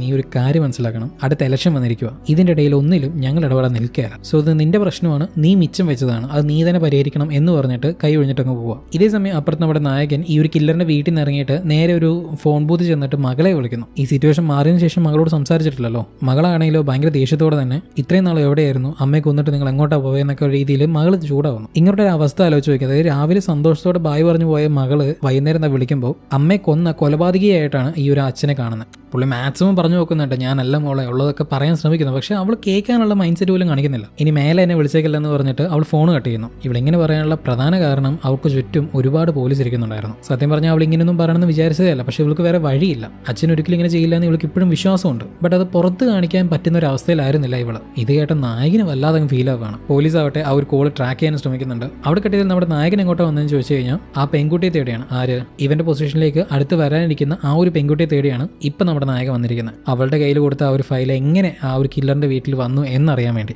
അവളെയും കണ്ടുപിടിച്ച് ബലം ഉപയോഗിച്ച് വലിച്ചയച്ച് കൊണ്ടുവരുന്നുണ്ട്. എന്നിട്ട് ചോദിക്കുന്നുണ്ട്, ഞാൻ തന്ന ഒരു ഫയൽ എങ്ങനെ ഒരു കില്ലറിന്റെ കയ്യിൽ എത്തി എന്നൊക്കെ പറഞ്ഞു. അപ്പോഴാണ് അവള് പറയുന്നത്, സർ നിങ്ങൾ അന്ന് എന്നോട് എപ്പോഴാണ് അത് ഓപ്പൺ ചെയ്യാൻ പറഞ്ഞു? എന്റെ ബർത്ത്ഡേക്ക് ഓപ്പൺ ചെയ്യാനാണ് പറഞ്ഞത്. എന്റെ ബർത്ത്ഡേക്ക് ആയപ്പോഴേക്കും തന്നെ ആ ഒരു കേസ് മൊത്തം തീർന്നു. അതിനുശേഷം ഈ ഒരു ഫയൽ എങ്ങോട്ട് പോയെന്ന് എനിക്ക് ഒരു പിടിയുമില്ല. പ്ലീസ് എന്നെ വിശ്വസിക്കണം, ഞാനും ഇതുമായിട്ട് ഒരു ബന്ധവുമില്ല. നീ എന്ത് ചെയ്യാൻ പറയുന്നത്? കേസ് എങ്ങനെ തീരുന്നു പറഞ്ഞു ഇദ്ദേഹം. അപ്പോഴാണ് ഇവള് പറയുന്നത്, സാർ ഈ ഒരു കേസ് നിങ്ങൾക്ക് ഓർമ്മയില്ല, ആ ഒരു കൺസ്ട്രക്ഷൻ സൈറ്റിൽ ആ ഒരു കൊലപാതകം നടന്നത്. അവിടെ നമ്മുടെ ഇരിക്കുന്ന ഈ ഒരു ഫോട്ടോ തെളിവ് അല്ലാതെ വേറെ ഒന്നുമില്ല, വിറ്റ്നസ്സും ഇല്ല, സോൾഡ് ആയിട്ട് എവിഡൻസും ഇല്ലെന്ന് പറഞ്ഞിട്ട് പാക് സീമോൺ അവന്റെ ഇൻഫ്ലുവൻസ് വെച്ചിട്ട് ഈ ഒരു കേസിനെ തള്ളിക്കളഞ്ഞു. പാക് സീമോണോ? ആ ഇപ്പൊ പാർട്ടിയിൽ ഒരു മത്സരിക്കുന്ന, ഇപ്പൊ കഴിഞ്ഞ ദിവസം പോലും അതേ കമ്പനിയിൽ തന്നെ ഒരുത്തൻ തീ കുളിച്ച് മരിച്ചല്ലോ. ഇപ്പോഴാണ് നമ്മുടെ നായകൻ പാക് സീമോൺ എന്ന് പറയുന്ന ആ ഒരു പേര് ശ്രദ്ധിക്കാൻ തുടങ്ങുന്നത്. ആ ടെക്കി പറഞ്ഞ ഒരു അഡ്രസ്സ് ഇദ്ദേഹം ഒരു ID കാർഡിൽ എഴുതിയല്ലോ, ആ ഒരു എന്താ പറയുക പാർട്ടി പ്രവർത്തകർ കൊടുത്തത്. ആ ഒരു IDയിൽ ആരാന്ന് നോക്കുന്ന സമയത്ത് അത് ആ ഒരു പാക് സീമോൺ ആയിരുന്നു. അപ്പൊ ഈ ഒരു കാര്യങ്ങളെല്ലാം കണക്റ്റഡ് ആണെന്ന് പറയുന്ന ഒരു കാര്യം നമ്മുടെ നായകൻ തിരിച്ചറിയാൻ തുടങ്ങുകയാണ് ഇവിടെ വെച്ചിട്ട്. ബേസിക്കലി ഒരു പൊളിറ്റിക്കൽ പ്ലേ ആണ് ഇവിടെ നടന്നിരിക്കുന്നതെന്ന് ഇദ്ദേഹം തിരിച്ചറിയാണ്. പടത്തിന്റെ സ്റ്റാർട്ടിംഗ് പോയിന്റിൽ കുറെ പേര് ചേർന്ന ഒരാളെ തല്ലി കൊല്ലുന്നുണ്ടല്ലോ, അങ്ങനെ ചെയ്യാൻ പറഞ്ഞത് പാക് സീമോൺ ആയിരുന്നു. അത് വലിയൊരു വിവാദമാവുന്നു, ബട്ട് തെളിവില്ല. എന്നാൽ നമ്മുടെ നായകനാവട്ടെ ആ ഒരു ടെക്കിയുടെ കയ്യിൽ നിന്നും ആ ഒരു വീഡിയോ CCTV ഫൂട്ടേജ് അവൻ എടുക്കുന്നുണ്ട്. അതെങ്ങാനും പുറത്ത് വന്നു കഴിഞ്ഞാൽ അത് വലിയൊരു തലവേദനയാവും. പാക് സീമോണിന് അവൻ വിചാരിച്ച കാര്യങ്ങളൊന്നും തന്നെ നടക്കത്തില്ല. സോ ആ ഒരു ഫൂട്ടേജ് എങ്ങനെയെങ്കിലും കൈക്കലാക്കണം എന്ന് പറഞ്ഞ് നായകനെ കൊല്ലാൻ ഓർഡർ ഇടുന്നുണ്ട്. അപ്പോഴാണ് ഭാര്യ അതിന്റെ ഇടയിൽപ്പെട്ടിട്ട് കൊല്ലപ്പെടുന്നത്. ഇങ്ങനെ ഈ ഒരു കാര്യങ്ങളെല്ലാം ഇദ്ദേഹം മനസ്സിലാക്കി വരുന്ന സമയത്ത് അവിടേക്ക് പോലീസ് വരികയാണ് ഇദ്ദേഹത്തിനെ ഫോളോ ചെയ്തിട്ട്. മകളെ വിളിച്ച സമയത്ത് ആ ഒരു കോൾ ട്രാക്ക് ചെയ്ത് ഇപ്പോൾ പോലീസ് ഇദ്ദേഹം ഇരിക്കുന്ന സ്ഥലത്തേക്ക് വന്നിരിക്കുകയാണ്. എന്നാൽ നായകൻ പിടികൊടുക്കാതെ എങ്ങനെയൊക്കെയോ കഷ്ടപ്പെട്ട് അവിടുന്ന് രക്ഷപ്പെട്ട് പോകാൻ ശ്രമിക്കുന്നു. എങ്ങാനും ഇദ്ദേഹം പിടി കൊടുത്തു കഴിഞ്ഞാൽ തീർന്ന്, അടുത്ത് ഇനി ഒന്നും ചെയ്യാൻ പറ്റത്തില്ല. സോ അങ്ങനെ ഒരു കുറുക്കുവഴിയും ഇടവഴി എന്നൊക്കെ പറഞ്ഞ് ഇങ്ങനെ അദ്ദേഹം ഓടിക്കൊണ്ടിരിക്കുന്ന സമയത്ത് വൈഫ് വിളിക്കുകയാണ്. 2014 നമ്മുടെ ഭാര്യ നായകനെ വിളിക്കുന്നു. ആ കില്ലറിനെ കൊല്ലാൻ നോക്കി ഞാൻ അവൻ്റെ നിന്ന് രക്ഷപ്പെട്ട് ഇപ്പോൾ ഹോസ്പിറ്റലിൽ വന്നേക്കുക, ഞാനിപ്പോൾ സേഫ് ആണെന്നൊക്കെ പറഞ്ഞ് ഭാര്യ, നീ എന്ത് ചെയ്തിട്ടാണെങ്കിലും അവിടെ കുറച്ച് നേരം നീ പിടിച്ചിരിക്കുക. പിന്നെ ഒരു മെയിൻ കാര്യം ചോദിക്കാനുണ്ട്, അന്ന് രാത്രി എൻ്റെ പേരിൽ വല്ല എൻവലപ്പ് വന്നിട്ടുണ്ടായിരുന്നു? നീ വീട്ടിലോട്ട് വന്ന സമയത്ത് വല്ല കവറോ കൊറിയറോ എന്തെങ്കിലും? ഇങ്ങനെ ചോദിച്ചിങ്ങനെ പോയതും പെട്ടെന്ന് ഒരു തെളിവും വിടാതെ തീർത്ത കേസ് നീ എന്തിനാണ് അപ്പോൾ കുത്തിപ്പൊക്കാൻ ശ്രമിക്കുന്നത്? എന്നിട്ട് ആ ഒരു ഫോൺ എടുത്ത് നോക്കുന്ന സമയത്താണ് ഭാര്യ വിളിക്കുന്നത്. ആഹാ, അപ്പോൾ അന്ന് പറഞ്ഞൊക്കെ സത്യമായിരുന്നല്ലേ? ഇവനായിരുന്നല്ലേ നിങ്ങളോട് സംസാരിച്ചിട്ടുണ്ടായിരുന്നത്? ഇതെങ്ങാനും അന്ന് പറഞ്ഞിരുന്നെങ്കിൽ ഇവൻ്റെ വല്ല ലോട്ടറി ടിക്കറ്റിൻ്റെ നമ്പരും വാങ്ങിച്ച് ഇതിനകത്തൊന്നും കയറാതെ ഞാൻ അങ്ങ് പോയേനെ. അപ്പോൾ ശരി മാം, അവിടുത്തെ ഞാൻ കുറച്ച് കഴിഞ്ഞ് നിങ്ങളെ അവിടെ ഒന്ന് വന്നോളാം, ഇവിടുത്തെ ഞാൻ ഇവൻ്റെ കാര്യങ്ങൾ തീർത്തിട്ട് വരട്ടേക്കാം എന്നും പറഞ്ഞ് ആ ഒരു ഫോൺ കട്ട് ചെയ്യുന്നു. ഈ ഒരു ഫോണല്ലട നിങ്ങളുടെ രണ്ടിൻ്റെ ഇടയിൽ കയറുന്നത് എന്നും പറഞ്ഞ് ആ ഒരു ഫോൺ തല്ലി പൊട്ടിക്കുന്നു. ഫോൺ പൊട്ടിച്ചതിന് ശേഷം ഇവൻ നേരെ നമ്മുടെ നായകനെ കൊല്ലാൻ വേണ്ടി വരികയാണ്. അപ്പോൾ കറക്റ്റായിട്ട് അവിടെ പോലീസ് വരുന്നു. പോലീസിനെ കണ്ടതും ഈ കില്ലർ അങ്ങ് ഓടിപ്പോവാണ്. കില്ലറിനും വേറെ ഓപ്ഷൻ ഒന്നുമില്ല, അവനും അവിടെ നിന്ന് രക്ഷപ്പെട്ട് പോകുന്നു. ശരി, കൊല്ലാൻ ശ്രമിച്ചവനെ പോയി അറ്റ്ലീസ്റ്റ് നമ്മുടെ നായകനെങ്കിലും പിടിക്കാന്ന് പറഞ്ഞ് ഈ ഒരു പോലീസ് തിരിച്ചു വരുന്ന സമയത്ത് ഓഫീസർ നിങ്ങൾ കണ്ടതാണ്, അവനാണ് എന്നെ കൊല്ലാൻ ശ്രമിക്കുന്നത്, അവനാണ് കില്ലർ, ഞാനല്ല, എന്നെ ഫ്രെയിം ചെയ്തിരിക്കുകയാണ്. ഇപ്പോൾ ഇതൊക്കെ നിങ്ങളെ പറഞ്ഞ് മനസ്സിലാക്കാൻ എൻ്റെ കയ്യിൽ സമയവുമില്ല. ബട്ട് ഇൻസ്പെക്ടർ ആവട്ടെ അമ്പിനും വില്ലെടുക്കുന്നില്ല, നിൽക്കാറവിടെ എന്നൊക്കെ പറഞ്ഞ് തോക്കും പിടിച്ച് ഇവൻ ചുമ്മാ മരിച്ചുപോയി ഭാര്യ രക്ഷിക്കണം എന്നൊക്കെ പറഞ്ഞുകൊണ്ടിരിക്കുന്ന സമയത്ത് പോലീസുകാരന് മനസ്സിലാവുന്നില്ല. ശരി, വേറെ വഴിയില്ല, ഷൂട്ട് ചെയ്യാന്ന് പറഞ്ഞ് നിൽക്കുന്ന സമയത്ത് കറക്റ്റായിട്ട് അവിടേക്ക് ഇവന്റെ മകള് വരികയാണ്. മകളെയും കൂട്ടിക്കൊണ്ടാണ് ഈ ഒരു ഇദ്ദേഹത്തിനെ ഫോളോ ചെയ്ത് ഇങ്ങോട്ട് വന്നിരിക്കുന്നത്. അപ്പോൾ അവൾ കറക്റ്റായിട്ട് ഇടയിൽ കയറിയിട്ട് പോലീസുകാരനെ തടയുന്നു. മകളാണെങ്കിലോ കരഞ്ഞു പറയുന്നു, ദൈവീത് അച്ഛനെ ഷൂട്ട് ചെയ്തത്, അച്ഛൻ നിരപരാധിയാണ്, ഒന്നും ചെയ്തിട്ടുണ്ടാവില്ല എന്നൊക്കെ പറഞ്ഞ് അവള് ഈ ഒരു ഗ്യാപ്പിൽ നമ്മുടെ നായകൻ അവിടെ നിന്ന് രക്ഷപ്പെട്ടു പോകണം. കില്ലറാണെങ്കിലോ അട്ടപട്ടല മൂഞ്ചി അവസ്ഥയാണ്. അപ്പോൾ ഉണ്ടോ ഇവനെ കാണാൻ വേണ്ടി മെയിൻ വില്ലൻ വരെയാണ്, അതായത് പാക് സൂമോൺ, ആ ഇലക്ഷനിലൊക്കെ നിൽക്കാൻ പോകുന്നവൻ. ഇവൻ പറഞ്ഞിട്ടാണ് എല്ലാ കാര്യങ്ങളും ഈ ഒരു കില്ലർ ചെയ്തിട്ടുണ്ടായിരുന്നത്. കാര്യം നീ എനിക്ക് വേണ്ടി ഒരുപാട് കാര്യങ്ങൾ ചെയ്തിട്ടുണ്ടെങ്കിലും ഇത് നീ വഷളാക്കി, ഇതിൽ നീ പെട്ട് അത് മുഖേന ഞാനെങ്ങാനും ഇതിനകത്ത് ഇൻവോൾവ് ആയി എൻ്റെ ഇലക്ഷനേക്കാളും ബാധിച്ച പിന്നെ നീ നിന്റെ മോളെ കാണുന്ന കാര്യം മറന്നേക്കണം. അവളുടെ ജീവന് ഒരു ഉത്തരവാദിത്വം എനിക്ക് തരാൻ പറ്റത്തില്ല. അപ്പോൾ ഇത് മനസ്സിൽ വെച്ചിട്ട് വേണം നീ ഓരോന്നും ചെയ്യാൻ. ഓക്കെ, അപ്പോൾ ഇവിടെ മനസ്സിലാക്കേണ്ട കാര്യം, ഇവിടെ നമ്മുടെ കില്ലറിനും വേറെ ഓപ്ഷൻ ഒന്നുമില്ല. അതായത് ഇവൻ ചെയ്യില്ല എന്ന് പറഞ്ഞു കഴിഞ്ഞാൽ ഇവൻ്റെ മകളെ കൊല്ലും. അപ്പോൾ നിവർത്തിയുടെ കൊണ്ടാണ് ഈ കാര്യങ്ങളെല്ലാം ചെയ്യുന്നത്. ഓക്കെ, അതൊരിക്കലും ഒരു ന്യായീകരണം ആവത്തില്ല, ബട്ട് ഞാൻ പറഞ്ഞതേ ഉള്ളൂ. അവിടെ കെട്ടിയത് നമ്മുടെ നായകനെ കാണിക്കുന്നുണ്ട്. ഇദ്ദേഹം നേരെ വന്നിരിക്കുന്നത് ഇദ്ദേഹത്തിൻ്റെ ആ ഒരു ഫ്രണ്ടായ ടെക്കിയെ മീറ്റ് ചെയ്യാൻ വേണ്ടിയാണ്. കില്ലർ പൊട്ടിച്ച ഒരു മൊബൈൽ എങ്ങനെയെങ്കിലും നേരാക്കാൻ പറ്റുമോ എന്നറിയാൻ വേണ്ടിയാണ് ഇദ്ദേഹം ഇപ്പോൾ ഇവിടെ വന്നിരിക്കുന്നത്. ആ സ്ത്രീയും കുറേ നോക്കിയിട്ട് പറയുന്നുണ്ട് ഇതൊന്നും നടക്കത്തില്ല, ഇത് മൊത്തം ഡാമേജ് ആയി, ഇത് നേരാക്കാനേ പറ്റത്തില്ല എന്ന രീതിയിൽ ആ സ്ത്രീ പറയുന്നു. ഇതിങ്ങനെ പറഞ്ഞ് നാവ് വായിലോട്ട് ഇട്ടില്ല, അപ്പോഴേക്കും അതിനകത്തൊരു കോൾ വരികയാണ്. ഓഫ്കോഴ്സ് നമ്മുടെ നായികയാണ് വിളിക്കുന്നത്. 2014 പുള്ളിക്കാരത്തെ സ്വയം ഫസ്റ്റ് എയ്ഡ് എല്ലാം ചെയ്ത് ഇപ്പോൾ സേഫ് ആയിട്ടിരിക്കുന്നുണ്ട്. എന്ത് പറ്റി ഏത് പറ്റി എന്നൊക്കെ പറഞ്ഞ് ചോദിക്കുന്ന സമയത്ത് നായകനുള്ള കാര്യം പറയാണ്, ഞാൻ നിന്നെ അന്ന് രക്ഷപ്പെടുത്തി, പക്ഷെ പിന്നീട് അവൻ വീണ്ടും വന്ന് നിന്നെ കൊന്നു, അത് പോരാത്തതിന് ഞാനാണ് നിന്നെ കൊന്നതെന്ന പേരിൽ അവൻ എന്നെ ഫ്രെയിം ചെയ്തു. ഇപ്പം എല്ലാവരുടെയും കണ്ടിൽ ഞാനാണ് പ്രതി, ഞാനാണ് കൊലയാളി. ഇപ്പോഴാണ് നമ്മുടെ നായികയും അന്നത്തെ ആ ഒരു എൻവലപ്പിൻ്റെ കാര്യം പറഞ്ഞു കൊടുക്കുന്നത്. കാര്യം നിങ്ങളുടെ പേരിൽ ഒരെണ്ണം വന്നായിരുന്നു, അത് വീണ്ടും ഒരു ത്രെറ്റനിങ് ആണെന്ന് വിചാരിച്ച് ഞാൻ അവിടുത്തെ വേസ്റ്റ് ബോക്സിൽ കൊണ്ടുപോയിട്ടു, അതിപ്പോഴും നമ്മുടെ വീട്ടിലെ വേസ്റ്റ് ബിന്നിൽ കിടക്കുന്നുണ്ടാവും, ഞാൻ പോയി എടുക്കാവുന്ന രീതിയിൽ ഈ നായിക പറയുന്നു. അപ്പം നായകൻ ഭയങ്കര ടെൻഷനായിട്ട് ദൈവം ഞാൻ പറയുന്നതൊക്കെ നീ ഇനി തിരിച്ച് വീട്ടിലോട്ട് പോകരുത്, ഇതെല്ലാത്തിനേക്കാളും പ്രധാനം നിന്റെ ജീവനാണ്, നീ ദൈവം അവിടെ കൊണ്ട് അത് പാഴാക്കരുത്. ബട്ട് ഭാര്യയെ സംബന്ധിച്ച് യാഥാർത്ഥ്യം മനസ്സിലാക്കുന്നുണ്ട്. കാരണം ഇവർക്കിത് ചെയ്തേ പറ്റത്തുള്ളൂ, വേറെ ഓപ്ഷൻ ഇല്ല. മാത്രമല്ല എൻ്റെ ഒരു തെളിവുണ്ട്, ആ കില്ലർ എന്നെ കുത്തിയ ഒരു കത്തി എൻ്റെ കയ്യിലുണ്ട്, അവൻ്റെ ഫിംഗർ പ്രിന്റ്സ് എന്തായാലും ഈ ഒരു കത്തിയിലുണ്ടാവും. ആ ഒരു കത്തി ഈ ഹോസ്പിറ്റലിൽ തന്നെ ആരും കാണാത്തൊരിടത്ത് ഞാൻ കൊണ്ടുവയ്ക്കാം. ആരുടെയും കണ്ണ് പെട്ടെന്ന് പോകാത്ത, ഒരു വർഷത്തേക്ക് ആണെങ്കിൽ പോലും ആരും ശ്രദ്ധിക്കാത്തൊരു സ്ഥലത്ത് ഞാൻ ഒളിപ്പിച്ച് വെക്കുന്നുണ്ട്. അത് നിങ്ങൾ വന്ന് എടുത്തിട്ട് ഈ ഒരു കാര്യം സബ്മിറ്റ് ചെയ്ത് കഴിഞ്ഞാൽ നിങ്ങൾ സേഫാണ്. അപ്പോഴേക്കും ഞാൻ വീട്ടിൽ ചെന്ന് ആ ഒരു എവിഡൻസ് എങ്ങനെയെങ്കിലും എടുക്കാൻ പറ്റുമോ നോക്കട്ടെ എന്നും പറഞ്ഞ് 2014 ഭാര്യ വീട്ടിലോട്ട് പോകാൻ വേണ്ടി തയ്യാറാവുന്നു. അതേസമയം നായകനോ 2015 ഇപ്പം നമ്മുടെ നായികയുള്ള ആ ഒരു ഹോസ്പിറ്റലിലേക്ക് വരികയാണ്. എന്തിന്? ആ ഒരു കത്തി എടുക്കാൻ വേണ്ടി, എവിഡൻസ് കളക്ട് ചെയ്യാൻ വേണ്ടി. ഇങ്ങനെ പോകുന്ന സമയത്ത് ഇതിൻ്റെ ഫ്രണ്ടിനെ വിളിച്ച് പറയാണ്, ഇന്നപോലെ ഞാൻ ഈ ഒരു എവിഡൻസ് എടുക്കാൻ വേണ്ടി പോവാം, അപ്പോൾ ഇൻ കേസ് എനിക്ക് പുറത്തു വരാൻ പറ്റിയില്ലെങ്കിൽ എൻ്റെ മകളുടെ കാര്യമെല്ലാം നീ നോക്കണം എന്ന് പറഞ്ഞിട്ട് ആ ഒരു ഫ്രണ്ടിനെ, ഇതിൻ്റെ ഒരു സുഹൃത്തുണ്ടല്ലോ, ആ സുഹൃത്തിനോട് പറഞ്ഞ് ഏൽപ്പിക്കുന്നു. അവിടെ കട്ടിയതിൽ അടുത്ത ഷോട്ടിൽ നമ്മൾ കാണുന്നത് നായകനെ ഫോളോ ചെയ്ത് ആ ഒരു കില്ലറും ആ ഒരു ഹോസ്പിറ്റലിലോട്ട് പോകുന്ന രീതിയിലാണ്. അങ്ങനെ നമ്മുടെ നായകനെ ഹോസ്പിറ്റലിൽ എത്തുകയാണ്. ആ ഒരു വെന്റിൽ ഒളിപ്പിച്ച് വെച്ച ആ ഒരു കത്തിയും നായകൻ എങ്ങനെയൊക്കെയോ എടുക്കുന്നു. അങ്ങനെ ഫൈനലി ഇദ്ദേഹത്തിന്റെ നിരപരാധിത്വം തെളിയിക്കാൻ പറ്റുന്ന ഒരു എവിഡൻസ് ഇപ്പോൾ ഇദ്ദേഹത്തിന്റെ കയ്യിൽ കിട്ടിയിരിക്കുകയാണ്. 2014 നമ്മുടെ ഭാര്യയുള്ള അതേ സ്ഥലത്ത് തന്നെയാണ് 2015 ഇപ്പം നമ്മുടെ നായകൻ നിൽക്കുന്നത്. സോ ലിറ്ററലി രണ്ടുപേരും ഒരേ സ്ഥലത്താണ് നിൽക്കുന്നത്, ബട്ട് രണ്ട് ടൈം ലൈനിൽ. ഈ ഒരു പോയിന്റിൽ ഇവർ രണ്ടുപേരും അവരുടെ ഉള്ളിലുള്ള കാര്യങ്ങളെല്ലാം പുറത്തു പറയുന്നു. ആ ഒരു കൺഫെഷനും, ഞാൻ നിന്നോട് അങ്ങനെയൊന്നും ചെയ്യാൻ പാടില്ലെന്ന ഹസ്ബൻഡും, അങ്ങനെയൊന്നും ഇല്ലാന്ന രീതിയിൽ ഭാര്യയും, എന്നിങ്ങനെ ഇവിടെ ഉള്ളിലുള്ള കാര്യങ്ങളെല്ലാം പുറത്തു വരികയാണ്. ഇവിടെ രണ്ടുപേരും ഭയങ്കര എമോഷണലി പൊക്കോണ്ടിരിക്കുന്ന സമയത്ത് കറക്റ്റായിട്ട് ആ ഒരു ഫോണും നിൽക്കും. ഇവർ രണ്ടുപേരുടെ ആ ഒരു കോളിനെ കണക്ട് ചെയ്ത ആ ഒരു സിഗ്നൽ അവർക്ക് ലോസ്റ്റ് ആവുന്നു. സോ ഇനി അങ്ങോട്ട് ഇവർ രണ്ടുപേർക്ക് അങ്ങോട്ടും ഇങ്ങോട്ടും കോൺടാക്ട് ചെയ്യാൻ ഒരു ഓപ്ഷനും ഇല്ല. ഈവൻ നായിക ഇങ്ങോട്ട് വിളിക്കണം നോക്കിയാൽ പോലും നായകൻ്റെ ഫോണിലേക്ക് കോൾ വരത്തില്ല. സോ ഒന്നും ചെയ്യാൻ പറ്റാത്തൊരവസ്ഥയിലേക്ക് വീണ്ടും ഇവർ തള്ളപ്പെടുകയാണ്. സോ ഇപ്പോൾ എവിഡൻസ് ആയിട്ടുള്ള കത്തി കയ്യിൽ കിട്ടിയിട്ടുണ്ട്, വേഗം തന്നെ ഇത് സബ്മിറ്റ് ചെയ്യാന്ന് പറഞ്ഞ് ഇദ്ദേഹം വെളിലോട്ട് വരുന്ന സമയത്ത് അവിടെ കറക്റ്റായിട്ട് കില്ലറുണ്ട്. തുടർന്ന് ഇവരുടെ ഇടയിൽ ചെറിയൊരു ഐഡിയ നടക്കുന്നുണ്ട് അവിടെ. ബട്ട് അറ്റ് സം പോയിന്റ് നായകന്റെ കയ്യിൽ ഗൺ ഉണ്ടായിരുന്ന കാര്യം ഈ ഒരു കില്ലർ ശ്രദ്ധിക്കുന്നില്ല. ഇനിയിപ്പോൾ ശ്രദ്ധിച്ച് കഴിഞ്ഞിട്ടോ അതിനെ വലിയ മൈൻഡ് ഒന്നും ചെയ്യുന്നുമില്ല. എടാ നീ ഒരു കാര്യം മനസ്സിലാക്കണം, ഈ കൊലപാതകവും കൊല എന്നൊക്കെ പറയുന്നത് നിന്നെ കൊണ്ടൊന്നും കൂട്ടിയാൽ കൂടുന്ന കാര്യമേ അല്ല. അതൊക്കെ ഒരു കലയാണ്, അതിനൊക്കെ ഒരു കഴിവ് വേണം, നാക്ക് വേണം. അതൊന്നും നിനക്കില്ല, എന്തിനാ വെറുതെ കഷ്ടപ്പെടുന്നത്? ആ പറഞ്ഞ ന്യായോടെ എനിക്ക് ആ ഒരു കഴിവൊന്നുമില്ല, പക്ഷേ നിന്റെ കയ്യിൽ നിന്ന് ഇവിടുന്ന് രക്ഷപ്പെടാൻ എനിക്കിത് മതി എന്നും പറഞ്ഞ് ആ ഒരു പാർക്കിംഗ് ലോഡിൽ ഈ ഒരു കില്ലറിനെ ലോക്ക് ചെയ്യുന്ന രീതി രീതിയിൽ സെറ്റ് ചെയ്തിട്ട്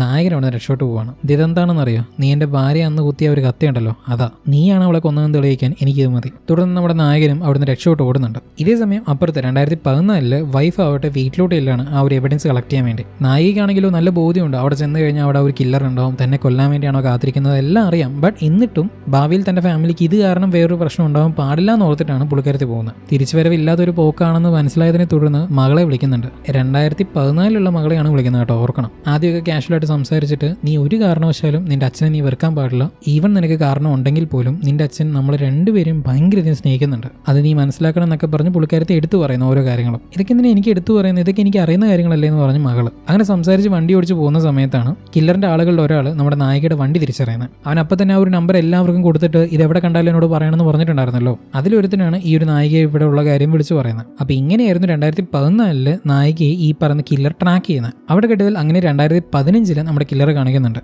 പാർക്കിംഗ് ലോട്ടിൽ നിന്ന് എങ്ങനെയോ രക്ഷപ്പെട്ട് വെളിയിലോട്ട് വന്നെങ്കിൽ പോലും ഇനി എന്ത് ചെയ്യണമെന്ന് കില്ലറിന് വലിയ ഐഡിയ കിട്ടുന്നില്ല. അപ്പോൾ കാറിൽ കയറി നേരെ ഒരുത്തിനെ കോൾ ചെയ്തിട്ട് എനിക്ക് അത്യാവശ്യമായിട്ട് ഹെൽപ്പ് വേണം, നിന്നെ കൊണ്ട് മാത്രമേ എനിക്ക് ഹെൽപ്പ് ചെയ്യാൻ പറ്റുള്ളൂ എന്ന രീതിയിൽ പറയുന്നുണ്ട്.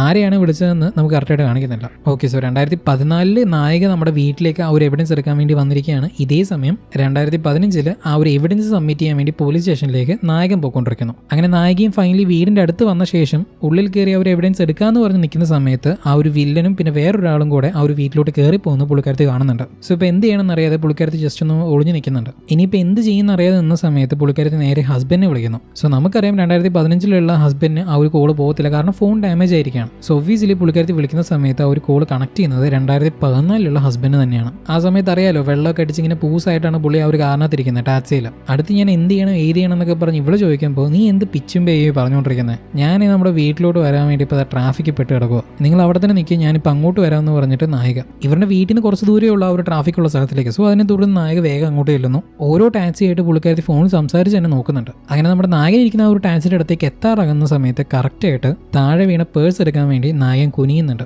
സോ നായക ആ സമയത്ത് വന്നുകൊണ്ട് നായകനെ കാണാതെ അപ്പുറത്തെ കാറിലോട്ട് പോകുന്നു. ഇങ്ങനെയുള്ള ചെറിയ ചെറിയ കണ്ടിന്യൂറ്റി ബിൽഡ് ചെയ്ത് എനിക്ക് ഭയങ്കര ഇഷ്ടപ്പെട്ടിട്ടുണ്ട്. ഈവൻ ദോ അതിനകത്ത് ഒരുപാട് നൂലാമാലകൾ ഉണ്ടെങ്കിൽ പോലും ഇവളും ഓരോരോ വണ്ടിയായിട്ട് ഇങ്ങനെ മാറി മാറി പോകുന്ന സമയത്ത് കറക്റ്റായിട്ട് വില്ലന്റെ ഫ്രണ്ടിൽ ചെന്ന് കൊടുത്തു. തൊട്ടപ്പുറത്തായിട്ട് തന്നെ ഹസ്ബൻഡ് അവിടെ നിൽക്കുന്നുണ്ട്. പക്ഷേ ഇവൾക്കൊന്നും ചെയ്യാൻ പറ്റത്തില്ല. അങ്ങനെ വില്ലന്റെ കില്ല് 2014 നമ്മുടെ നായക പെടുന്നുണ്ട്. അവിടെ കിട്ടിയതിൽ അങ്ങനെ 2015 ഈ ഒരു കില്ലർ നേരെ ഈ ഒരു നായകനെ വീട്ടിലോട്ട് വരികയാണ്. എന്തിനാണെന്നല്ലേ, ഒബ്വിയസ്ലി നായകന്റെ മകളെ ഹോസ്റ്റേജ് ആയിട്ട് പിടിക്കാൻ വേണ്ടി. ഇതെല്ലാം ചെയ്യാൻ ഇവനെ ആരാണ് ഹെൽപ്പ് ചെയ്തതെന്ന് നോക്കുന്ന സമയത്ത് നായകന്റെ ഉറ്റ സുഹൃത്ത് തന്നെയാണ്. ഇപ്പൊ മനസ്സിലായില്ലേ കില്ലറിന് എവിടെ നിന്നൊക്കെയാണ് ഇവർ കറക്റ്റായിട്ട് ഇൻഫർമേഷൻ കിട്ടിക്കൊണ്ടിരുന്നതെന്ന്. നായകനും ഈ ഒരു എവിഡൻസ് ഒക്കെ ആയിട്ട് പോലീസ് സ്റ്റേഷനിൽ എത്താറാവുന്ന സമയത്ത് അവന്റെ ഫോണിലേക്ക് ഒരു കോൾ വരുന്നു. ആദ്യം തന്നെ കേൾക്കുന്നത് മകളുടെ കരച്ചിലാണ്. നിന്റെ മകളെ നിനക്ക് ജീവനോടെ കാണണമെങ്കിൽ ആ ഒരു എവിഡൻസും തൂക്കി നേരെ നിന്റെ വീട്ടിലോട്ട് പോവാം, നമുക്ക് ഇവിടെ വെച്ച് എല്ലാം പറഞ്ഞു തീർക്കാം. ഞാൻ പറയുന്നത് കേട്ട് നീ ഇപ്പോൾ വരുവാണെങ്കിൽ ഞാൻ നിന്നെ മാത്രം കൊന്നിട്ട് പോകും, നിന്റെ മകളെ ഞാൻ വെറുതെ വിട്ടേക്കാം. ഇനി അല്ലെന്നാണെങ്കിൽ ഇവളെയും കൊല്ലും നിന്നെയും കൊല്ലിഞ്ഞ്. ഇതേ സമയം അപ്പുറത്ത് 2014 നായികയെ നേരെ കില്ലർ അവൻ്റെ വീട്ടിലോട്ട്, അതായത് നായകന്റെ വീട്ടിലോട്ട് കൊണ്ടുവന്നിരിക്കുകയാണ്. എന്നിട്ട് ഒരു CCTV ഫൂട്ടേജ് ഉള്ള ഒരു എൻവലപ്പ് എവിടെ വെച്ചിരിക്കുന്നതെന്നൊക്കെ പറഞ്ഞ് എടുത്തെടുത്ത് ചോദിക്കുന്നുണ്ട്. നായികയും അവിടെയുണ്ട് ഇവിടെ ഉണ്ടെന്നൊക്കെ പറഞ്ഞ് കറക്റ്റായിട്ട് സ്ഥലം പറയുന്നേയില്ല. ഇതേ സമയം അപ്പുറത്ത് മകൾക്കൊന്നും ആവാൻ പാടില്ല എന്ന് പറഞ്ഞ് അച്ഛൻ ആ ഒരു എവിഡൻസ് നോക്കി നേരെ വീട്ടിലോട്ട് വരുന്നു. ഇവനെ കണ്ടതും കില്ലർ വെറുതെ വിടോ ഇല്ല, അറിഞ്ഞോ പുറഞ്ഞോ ഏട്ടുത്തിട്ടടിക്കുന്നുണ്ട്. കില്ലറിന്റെ അവന്റെ ഉള്ളിലുള്ള എല്ലാ ഫ്രസ്ട്രേഷനും ഇവന്റെ ദേഹത്തോട്ട് അവൻ തീർത്തിവിടുവോ. അടിച്ച് നമ്മുടെ നായകനെ കൊല്ലാന്ന് പറഞ്ഞ് നിൽക്കുന്ന സമയത്ത് പിന്നീന്ന് മകള് വന്ന് വീണ്ടും ഇവനെ ദേഷ്യപ്പെടുത്തി. നീ അടങ്ങിയിരിക്കില്ലല്ലേ, നിന്നെ വെറുതെ വിട്ട് തെറ്റായിപ്പോയെന്ന് പറഞ്ഞ് അവളെയും പിടിച്ചു വലിച്ചുകൊണ്ട് പോകുന്നു. ആരെ, നായകന്റെ മകളെയും. നായകൻ പുള്ളിയും കൊണ്ട് പറ്റുന്ന രീതിയിലൊക്കെ ശ്രമിക്കുന്നുണ്ട് തടയാൻ വേണ്ടി, ബട്ട് ഒരു പരിധിക്കപ്പുറം പറ്റത്തില്ല. ഇതേ സമയം അപ്പുറത്ത് 2014 ആ കില്ലറിനെ എങ്ങനെയൊക്കെയോ പറ്റിച്ചിട്ട് നായിക ആ ഒരു എവിഡൻസും കൈപ്പിടിച്ച് ഒരു മൂലയ്ക്ക് ഒളിഞ്ഞു നിൽക്കുന്നുണ്ട്. അവളുള്ള സ്ഥലം മനസ്സിലാക്കി അവിടേക്ക് ഇങ്ങനെ എത്തുന്ന സമയത്ത് പെട്ടെന്ന് ഒരു വമ്പനടി അവൻ്റെ മുഖത്ത് തന്നെ കൊടുക്കുന്നുണ്ട്. 2014 അടിച്ചത് ഇവിടെ 2015 കൊള്ളുന്നു. 2015 അവൻ്റെ നെറ്റിയിലായിട്ട് ഒരു തഴമ്പ് പോലെ വരികയാണ് അന്ന് അടിച്ചതിൻ്റെ. നായകനെ കൊണ്ട് ഒന്ന് എഴുന്നേറ്റ് നിൽക്കാൻ പോലും പറ്റുന്നില്ല, അത്രമാത്രം അടിച്ച് ദേഹത്ത് കത്തി കൊണ്ടൊക്കെ കുത്തി ചോര ഒഴുകിക്കൊണ്ടിരിക്കുക പുള്ളി. അന്ന് നിന്റെ ഭാര്യയും ഞാൻ കൊന്നു, ഇന്ന് നിന്നെയും കൊന്നു, ഇപ്പം നിന്റെ മകളെ ഞാൻ കൊല്ലാൻ പൊയ്ക്കൊണ്ടിരിക്കുക എന്ന് പറഞ്ഞിട്ട് മകളെ കൊല്ലാൻ വേണ്ടി കയറുന്നു. അവൻ്റെ കാല് പിടിച്ച് തടയാൻ നോക്കുന്നുണ്ടെങ്കിലും പറ്റുന്നില്ല. 2015 മകളെ കഴുത്ത് നിരച്ച് കൊല്ലാൻ നോക്കുന്ന സമയത്ത് 2014 ഭാര്യയെ കൊല്ലാൻ നോക്കിക്കൊണ്ടിരിക്കുക. ഇത്രയും കടന്ന് അലഞ്ഞിട്ടും ആരെയും രക്ഷിക്കാൻ പറ്റാത്ത രീതിയിൽ പുള്ളിക്ക് രക്ഷിക്കാൻ പറ്റാത്തൊരവസ്ഥയിലാണ് നായക ഇപ്പം കിടക്കുന്നത്. നായകൻ്റെ ജീവനും മെല്ലെ മെല്ലെ പൊക്കോണ്ടിരിക്കുവാണ്. അങ്ങനെ ഇദ്ദേഹത്തിൻ്റെ കണ്ണിങ്ങനെ അടഞ്ഞു വരുന്ന സമയത്ത് അപ്പുറത്ത് അടിച്ചത് വേറെ ആരുമല്ല, നായകൻ തന്നെയാണ്. അത് 2014. കാര്യം എന്ത് പറഞ്ഞാലും വെള്ളം ഒടിച്ച് പൂസായിട്ടാണെന്ന് പറഞ്ഞാലും സ്വന്തം ഭാര്യ ഒരുത്തും കൊല്ലാൻ നോക്കുമെന്ന് പറഞ്ഞാൽ അയാൾ നോക്കിയിരിക്കുമോ? ഇല്ല. കൈ കിട്ടിയത് എന്താണോ ഒന്നും നോക്കില്ല, എടുത്തു കൊടുത്ത് അവൻ്റെ തലക്കിട്ട് തന്നെ. സോ നായകൻ എങ്ങനെ ഇവിടെ വന്നു എന്നൊരു ചോദ്യം നിങ്ങൾക്ക് വരും. സോ സംഭവം എന്താണെന്ന് വെച്ച് കഴിഞ്ഞാൽ ആദ്യത്തെ കൊലപാതകം തടഞ്ഞതിനെ തുടർന്ന് തന്നെ അതിനെ ഫോളോ അപ്പ് ചെയ്ത് കുറേ കാര്യങ്ങൾ നടന്നല്ലോ. സോ സമയവും അതുപോലെ തന്നെ മുമ്പോട്ട് പോയിക്കൊണ്ടിരിക്കുകയായിരുന്നു. അപ്പോൾ ഇപ്രാവശ്യം അദ്ദേഹം വന്നത് കറക്റ്റ് സമയത്തായിരുന്നു. അന്നും ഇതേപോലെ 3:30 വന്നത്, പക്ഷെ അപ്പോഴേക്കും ഭാര്യ കൊല്ലപ്പെട്ടിട്ടുണ്ടായിരുന്നു. ബട്ട് ഇപ്രാവശ്യം 3:30 ചെല്ലുമ്പോൾ ഏതൊരുത്തൻ ഭാര്യയെ കൊല്ലാൻ നോക്കുന്നു, അവൻ്റെ തലക്കടിച്ച് വീഴ്ത്തുന്നു. സോ ഇങ്ങനെ 2014 ഭാര്യയെ 2014 ഹസ്ബൻഡ് രക്ഷിക്കുന്ന രീതിയിൽ തന്നെ ഈവൻസ് മാറുകയാണ്. അതിനുശേഷം നടന്ന കാര്യങ്ങളെല്ലാം ഒരു ചെറിയ ചെറിയ ക്വിക്ക് ഷോട്ട്സ് ആയിട്ട് നമുക്ക് കാണിക്കുന്നുണ്ട്. സോ ഇവിടെ ഭാര്യ സേഫ് ആവുന്നു. ഭാര്യയുടെ കയ്യിൽ ആ ഒരു എവിഡൻസ് ഉണ്ട്, പാക് സുമനെതിരെയുള്ള ആ ഒരു CCTV ഫുട്ടേജ് ഉണ്ട്. അത് സബ്മിറ്റ് ചെയ്ത് അവനെ അറസ്റ്റ് ചെയ്യിക്കുന്നു. നായകനും ഭാര്യയും കൊച്ചൊക്കെയായിട്ട് നല്ല ഫാമിലി മുമ്പോട്ട് പോകുന്നു. അവർ തന്നെ ഭയങ്കര എൻജോയ് ചെയ്യുന്ന ഒരുപാട് മൊമെന്റ്സ് വരുന്നു. അങ്ങനെ 2015 രക്തത്തിൽ കുതിർന്നു കിടന്ന നമ്മുടെ നായകൻ അതേ പൊസിഷനിൽ പുള്ളി കണ്ണുപുറത്ത് എഴുന്നേക്കുന്നു. നോക്കുമ്പോൾ എല്ലാം മാറിയിരിക്കുകയാണ്. ഭാര്യയും മകളും ജീവനോടെ ഉണ്ട്. സോ ഭാര്യ രക്ഷപ്പെടുത്തി എന്നൊരു സമാധാനം പുള്ളിയുടെ ഉള്ളിൽ വരുന്നു. ഇത്രയും നാളും ഇദ്ദേഹത്തിന്റെ ഉള്ളിലുണ്ടായിരുന്ന ഒരു ഗിൽറ്റ് എന്ന് പറയുന്ന സാധനം ഇപ്പോഴാണ് ഒഴിഞ്ഞു പോകുന്നത്. ഇനിയെങ്കിലും സ്വസ്ഥമായിട്ട് ജീവിക്കണം എന്ന് പറഞ്ഞ് നിൽക്കുന്ന ആ ഒരു സമയത്ത് അദ്ദേഹത്തിന്റെ ഫോണിലേക്ക് വേറൊരു കോൾ വരുന്നു. അങ്ങനെ റിങ് ചെയ്തുകൊണ്ടിരിക്കുന്ന ഇദ്ദേഹത്തിന്റെ ആ ഒരു ഫോൺ കാണിച്ചിട്ടാണ് ദി ഫോൺ എന്ന് പറയുന്ന ഈ ഒരു പടം അവസാനിക്കുന്നത്. സോ ഒരു ഫാന്റസി ത്രില്ലർ ആരാധകനാണ് നിങ്ങളെങ്കിൽ നിങ്ങൾ ഒരിക്കലും മുഷിപ്പിക്കാത്ത അത്രയും എൻഗേജ് ചെയ്യിക്കാൻ പറ്റുന്ന ഒരു അടിപൊളി സിനിമ തന്നെയാണ് ദി ഫോൺ എന്ന് പറഞ്ഞ ഈ ചിത്രം. ഇതിൽ മനസ്സിലാക്കാൻ പറ്റാത്ത രീതിയിലായിട്ടുള്ള കാര്യങ്ങളൊന്നും ഇതിനകത്ത് ഉണ്ടായിരുന്നില്ല. ഇനി ഇൻ കേസ് ഏതെങ്കിലും ഒരു പോർഷനിൽ നിങ്ങൾക്ക് മനസ്സിലായില്ല എന്ന് തോന്നുവാണെങ്കിൽ ജസ്റ്റ് ഒന്നുകൂടെ കണ്ടു നോക്കുക. അപ്പോഴും റെഡി ആയില്ലെങ്കിൽ താഴെ കമൻറ്റ് ചെയ്യുക, ഞാൻ എന്തെങ്കിലും റിപ്ലൈ തരാം. ഓക്കെ, അപ്പോൾ അടുത്തൊരു അടിപൊളി സിനിമയായിട്ട് കാണുന്നത് വരെ ബൈ ബൈ.